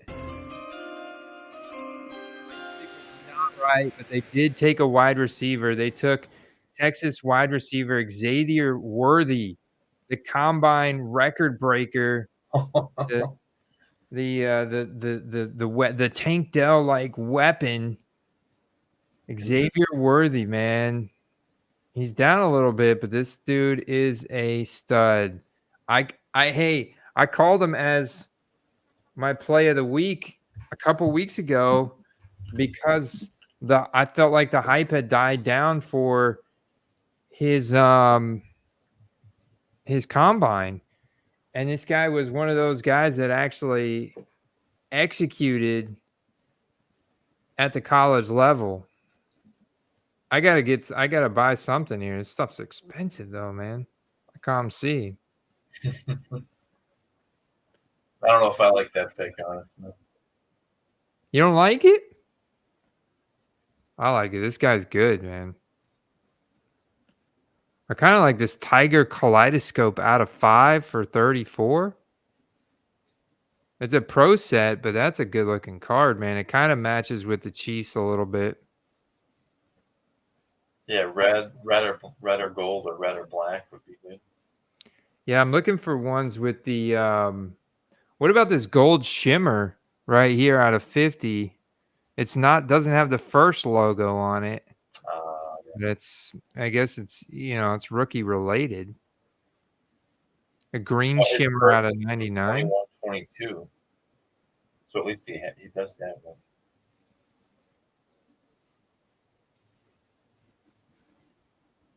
Got quite a few options like leaf and stuff. Aqua refractor out of 299 for starting at 18. There's a regular shimmer, 2 from 825. That's pretty cheap. So they got one. This is 50% off. Wonder if I could flip this. And just list it for 13 right away? You probably could. Buy it and then purchase and relist for $12.99. You'll be right. I'll be right underneath the other guy. Yeah, that seems pretty safe. It's not a they don't all have to be barn burners. I know everyone wants them to be, but that's realistically that's the bread and butter. It's already. I mean, look, the score says it has to be substantial enough. 40% gain is nice. Yeah, he has some decent sales. Now, who do the Cowboys take?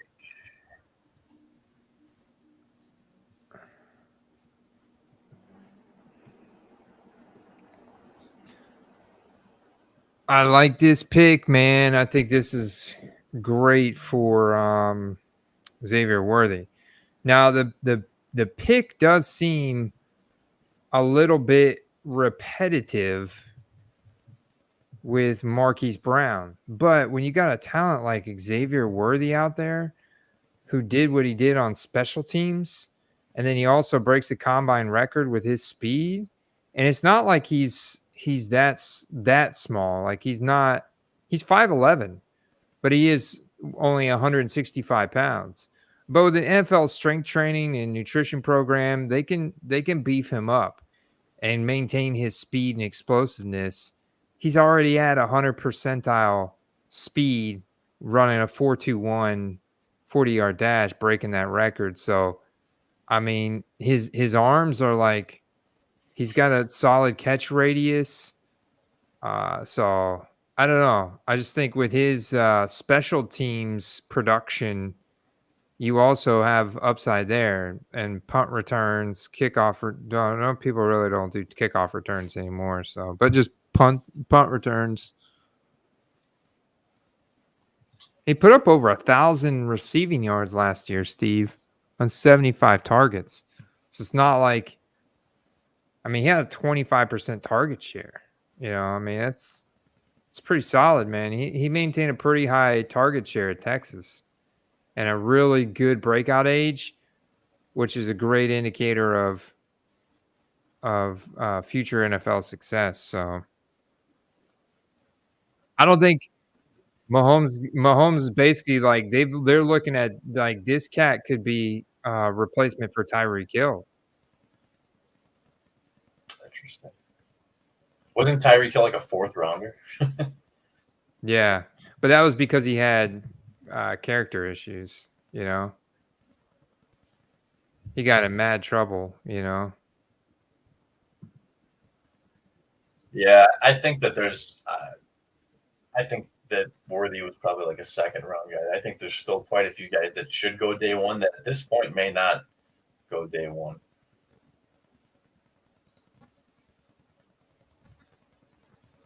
All you got to, at this point, you have to hope that he's not the second coming of Justin Ross.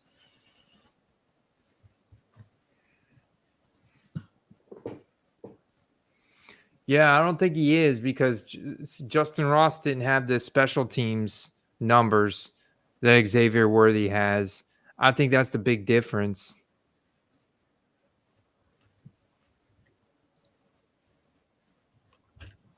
I don't know why I keep looking at this Tiger Stripe pro set here. I like this one. It's 3 out of 5.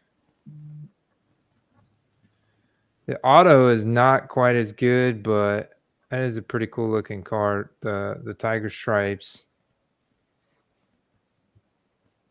Probably just because it looks like those field level cheetah stripe ones that you like. Oh, we got to pick in. We got to pick in. The Cowboys pick is in at 29.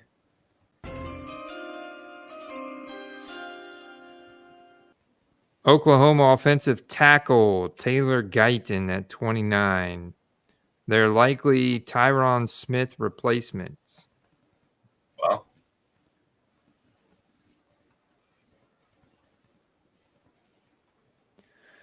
There you go, man. Another guy off the line.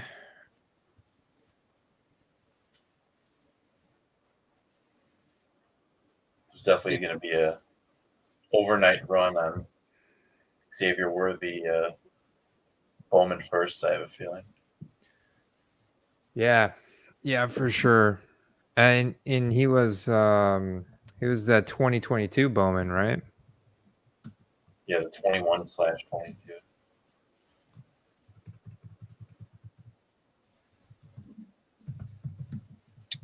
We got 3 more first round picks, and those are some elite teams picking. So Chiefs will no longer be remembered as the pick that everyone goes to bed with. It'll be the Bills now. There you go, Steve. 40 got the first logo. There's only one of these on ComC, and it's like selling for over $100. It's $120. The raw 2273 was their last thing, but they do have one. Oops. Let me get out all that. All right, Gabe. They do have one $48.95 OBO free shipping. Very mintified. Wow. Very, very mintified. DP Consulting, the seller. I like that auto too, man. See how much better that auto looks than that Leaf card? That's a clean looking card, dude. $48.95 smash or pass, Steve. Oh man, honestly, I would say pass, and because for me, I feel like this is the best time to be moving these guys, not to be buying them. If you were to make an offer, what would it be? 30. 30? Yeah, and then maybe get it graded.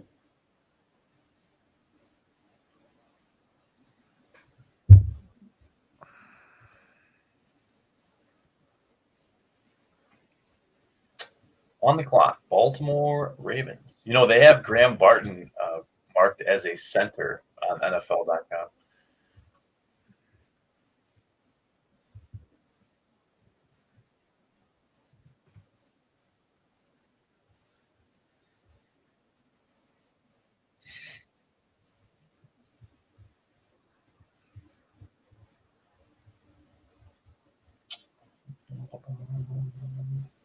Pick is in. That was quick.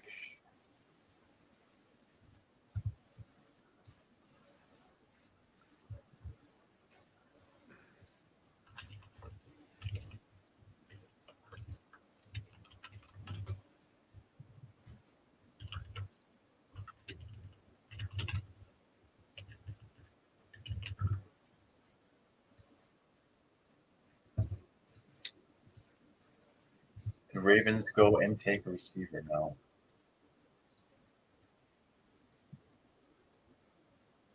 What'd they do? I said, do the Ravens take a receiver? The pick is in. Oh boy. I'll let you know. I haven't seen it come across yet. Sorry, I was making an offer. I made that guy an offer. But we'll see if it works out. We're gonna run an experiment here.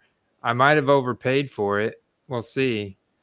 I just made him an offer because I tried to make him a $40 offer. First, he wouldn't accept 30, auto decline.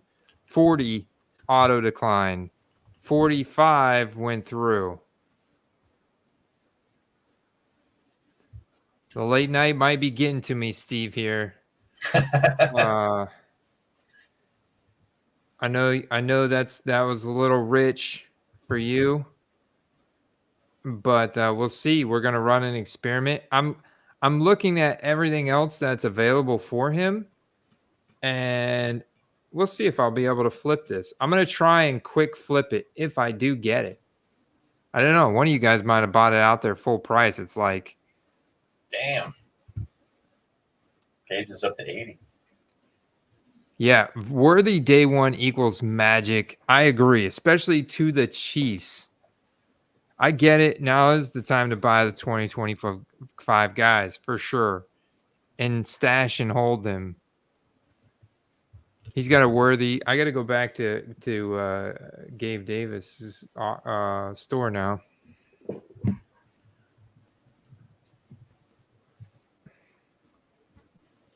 Lids is already selling Caleb Williams jerseys. How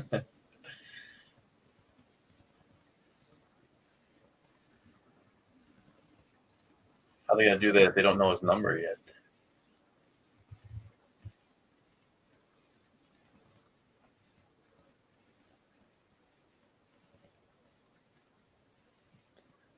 The green. Yeah. His is not even first. Few more to goes is not even a first. Doesn't even have the first logo. It's a green out of 99. And it's at 80.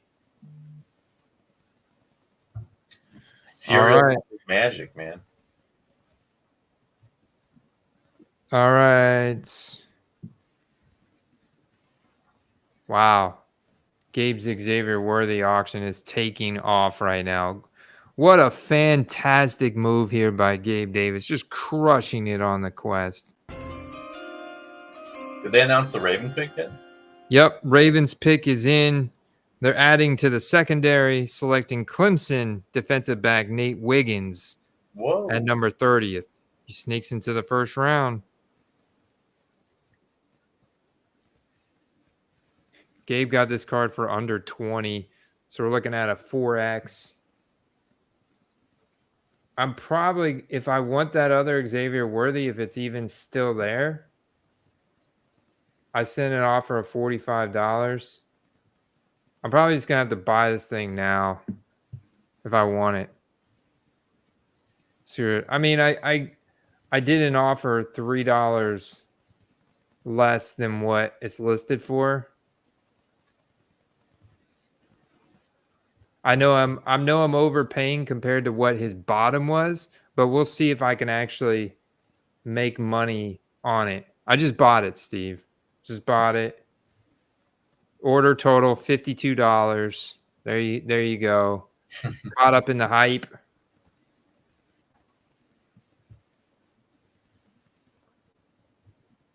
Little hobby experiment, I see.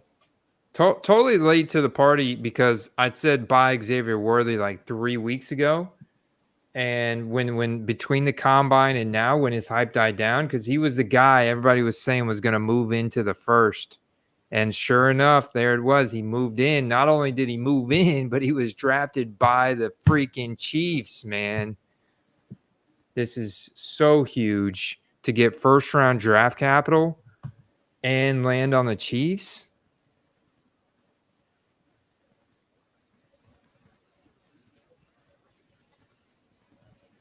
It's true. It's true. Said it over a year ago.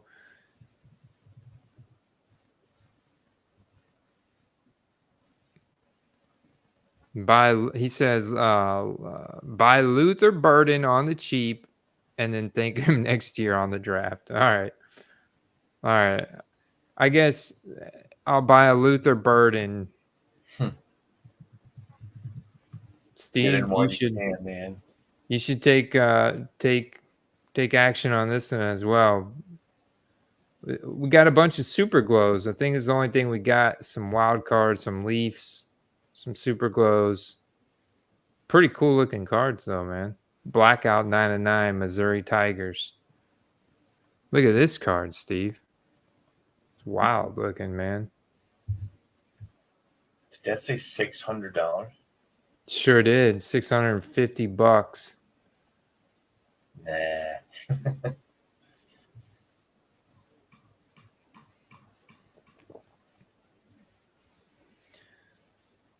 That's more like it. Did.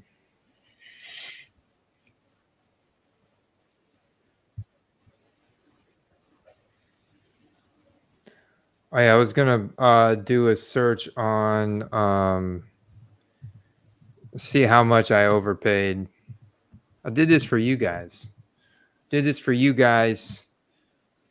Shout out to nooffseason.com, our sponsors, CGC Cards. Get your cards graded with CGC Cards and all the premium members of the Quest. You guys are what keep this going, keep me staying up till midnight. Appreciate all you guys out there that are tuned in tonight. His Worthy is now up to $99, Steve. So what I want to do is look at the soul. The power of the hype. Power of the hype, baby. I'm in on the hype. Look at this. I mean, they're popping off left and right. I'm gonna see if I can make money on that, man. If I get the purchase, he might decline my transaction. I paid full price though, but I already paid for it. So that'd be pretty underhand. But look at all these. You know what? All this Leaf. I think I could probably buy this Tiger Stripe one out of 5 as well. I'm going to repurchase this and relist it. It's a nice looking card for sure. Yeah. I'm not going to get too crazy with it either. I'm going to go like $44.95. You know, I don't even have to take possession of this card or anything. I'm just curious to see if it gets any action at that. I'll buy that one as well. Pick is in for the Niners.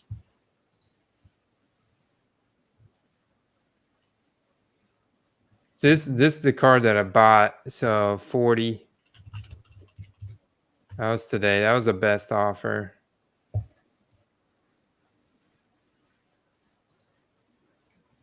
$52.50. Look, 35. Okay, someone got it a couple days ago for 35.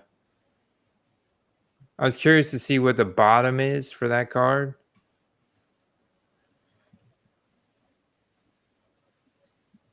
Lowest Xavier Worthy. Bowman, Chrome, first. What late 6 say? I mean, they'll be going for $50, at least for the next day or two.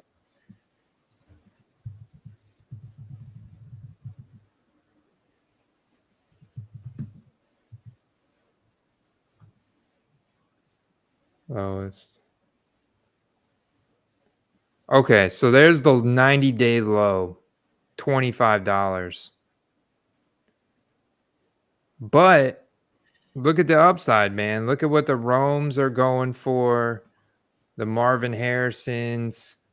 I think just based on the landing spot here, the Chiefs, we can get that similar hype effect.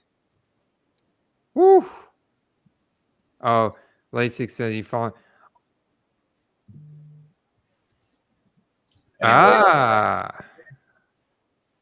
Sean wants a hint for tomorrow's article. It's a good one, man. It's a good one. It's where nobody's looking right now. I'll tell you. That's a hint. It's a still a player that hasn't hit their age apex yet, that is set up to absolutely smash next year. They are being grossly undervalued right now in fantasy football. And this is big. This is big, dude.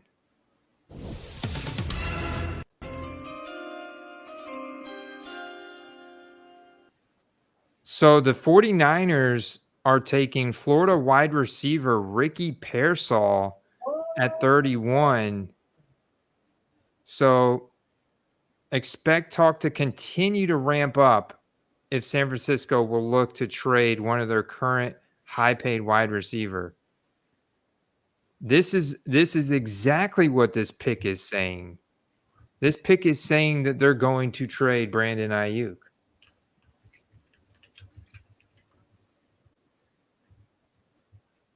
Ooh, the Panthers are coming in from number 33 to 32 right now. The Bills trade back again.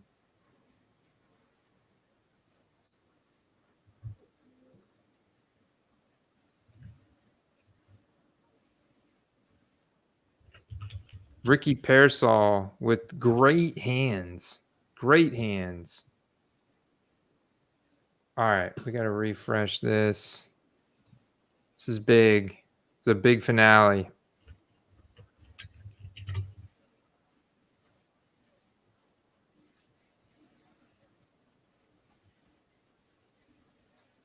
Nice sale on that, Gabe. Panthers just had to stick their nose in the first round after all those trades.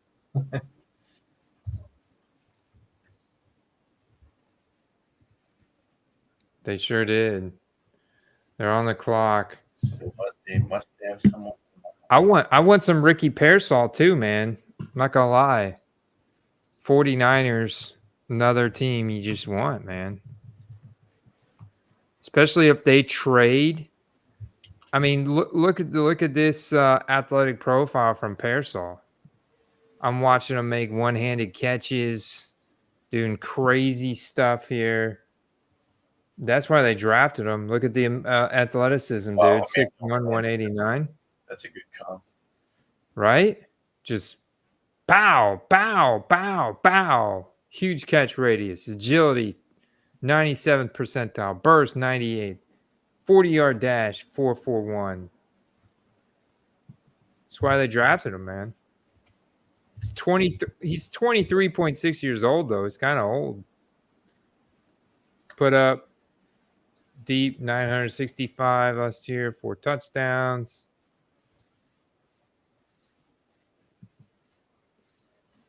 Jared, appreciate you, man. I appreciate the kind words. It's glad to have you in the live stream. I hope you've enjoyed round 1. Are you thinking now that this is only going to fuel the Ayuk trade just that much more? I do. I think this is going to big time fuel the Ayuk trade. And I think if and when they trade Ayuk or Debo, you've got this cat, Ricky Pearsall, and the other guy that remains in San Fran's value is going to spike up.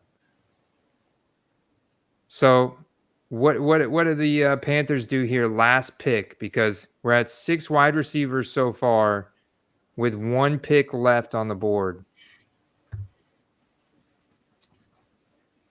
I mean, they need a lot of positions, but receiver, they definitely need. After I mean, Thielen's getting pretty old, but they did just get Deontay Johnson. So I think they want to maximize their QB potential here. I mean, tight end, I don't think he's going to make it into the first round. So could be the first running back taken, although Chuba Hubbard looked pretty good last year. So I would lean towards receiver. That would put us over, man. We're finishing strong on wide receivers. I can't find Ricky Pearsall. I don't think Ricky Pearsall has any rookie cards. I gotta look this up, man. Let's see. Ricky. Nothing on ComC. Well, I'm on TCDB. He's got 11 cards. That's it. 11. The pick is in. So TCDB.com is the way to go here. We got Jared in the chat. What's going on, Jared? Whoa. Oh, my God.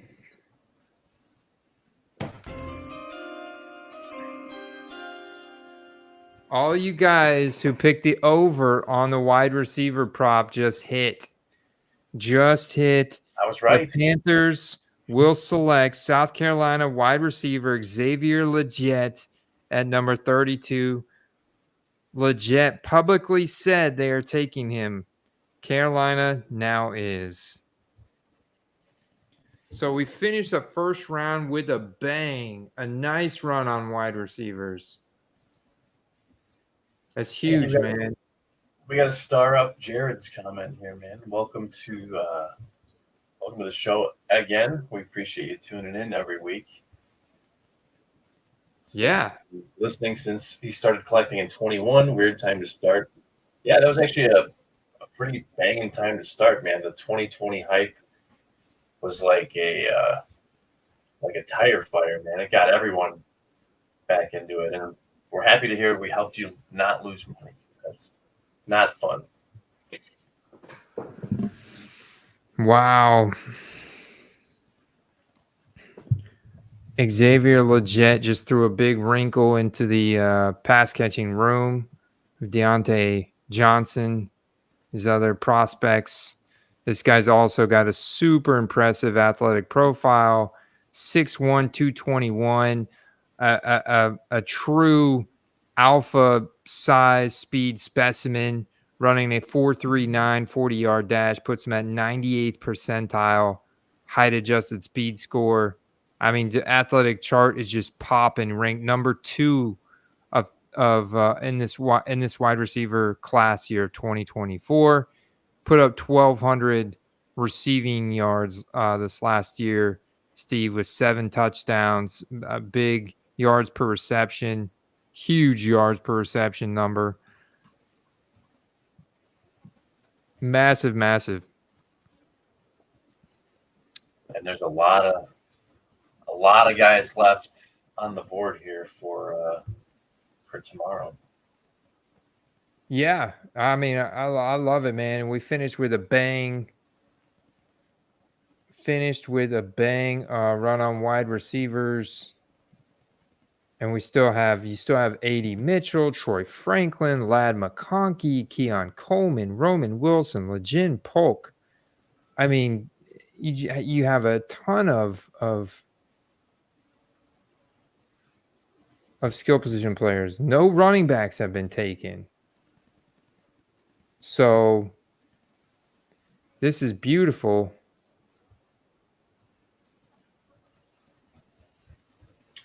I mean, I think that the biggest, unanimously, the Penix pick would be nice. The biggest shocker. But outside of that, Andy, who are you thinking is the big shocker pick for you? Yeah, Penix. That and the Brock Bowers of the Raiders. Yeah. Trying to see outside of that. Yeah, I'm gonna have to drink more coffee in the morning and reflect on this, Steve. Ricky Pearsall. I'm still trying to find some Ricky Pearsall cards to buy right now. If there are any. There's only what, 7? 11? Yeah, there's 11. You have some like Dr. Hudat, our man Matthew Steets. This On It Kaleidoscope auto, I think it's 30 out of 50 on card auto. You have very few select. Yeah, so TCDB.com shows that it's basically a few on it athlete cards and then a Leaf draft autograph. So I probably will want to stick with the Leaf draft if I can. These look like the on it. Yeah, it's not a bad looking card. I don't even know who makes on it. Like what? 9 watched in the last 24. That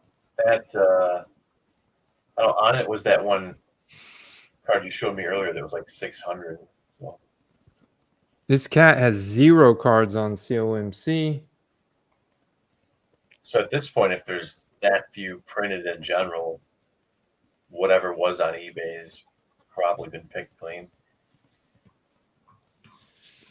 Yeah, that few cards in general, and now you only have these 2 listed that are even viable options. And I get it, and they're not the cards you want at that price point. They represent some decent downside, but look, so money Leaf metal out of 3 just sold for 75 instant, and that's pretty much all you got. Got some guys buying some picture posters. So Those Leaf there you have it. cards of his are actually pretty nice. I'm looking at one on a different website right now. Appreciate everybody tuning in for round 1. Round 2 tomorrow night. Let's get some rest and let's dig in tomorrow night. Steve. Yeah, man, that was a marathon. Great stream. Somehow 4 hours just flew right on by. Yeah, great stream. Let's get some rest, and we'll be back at it tomorrow. Hope you guys enjoyed round 1. Get some rest, everyone. Good night. Peace.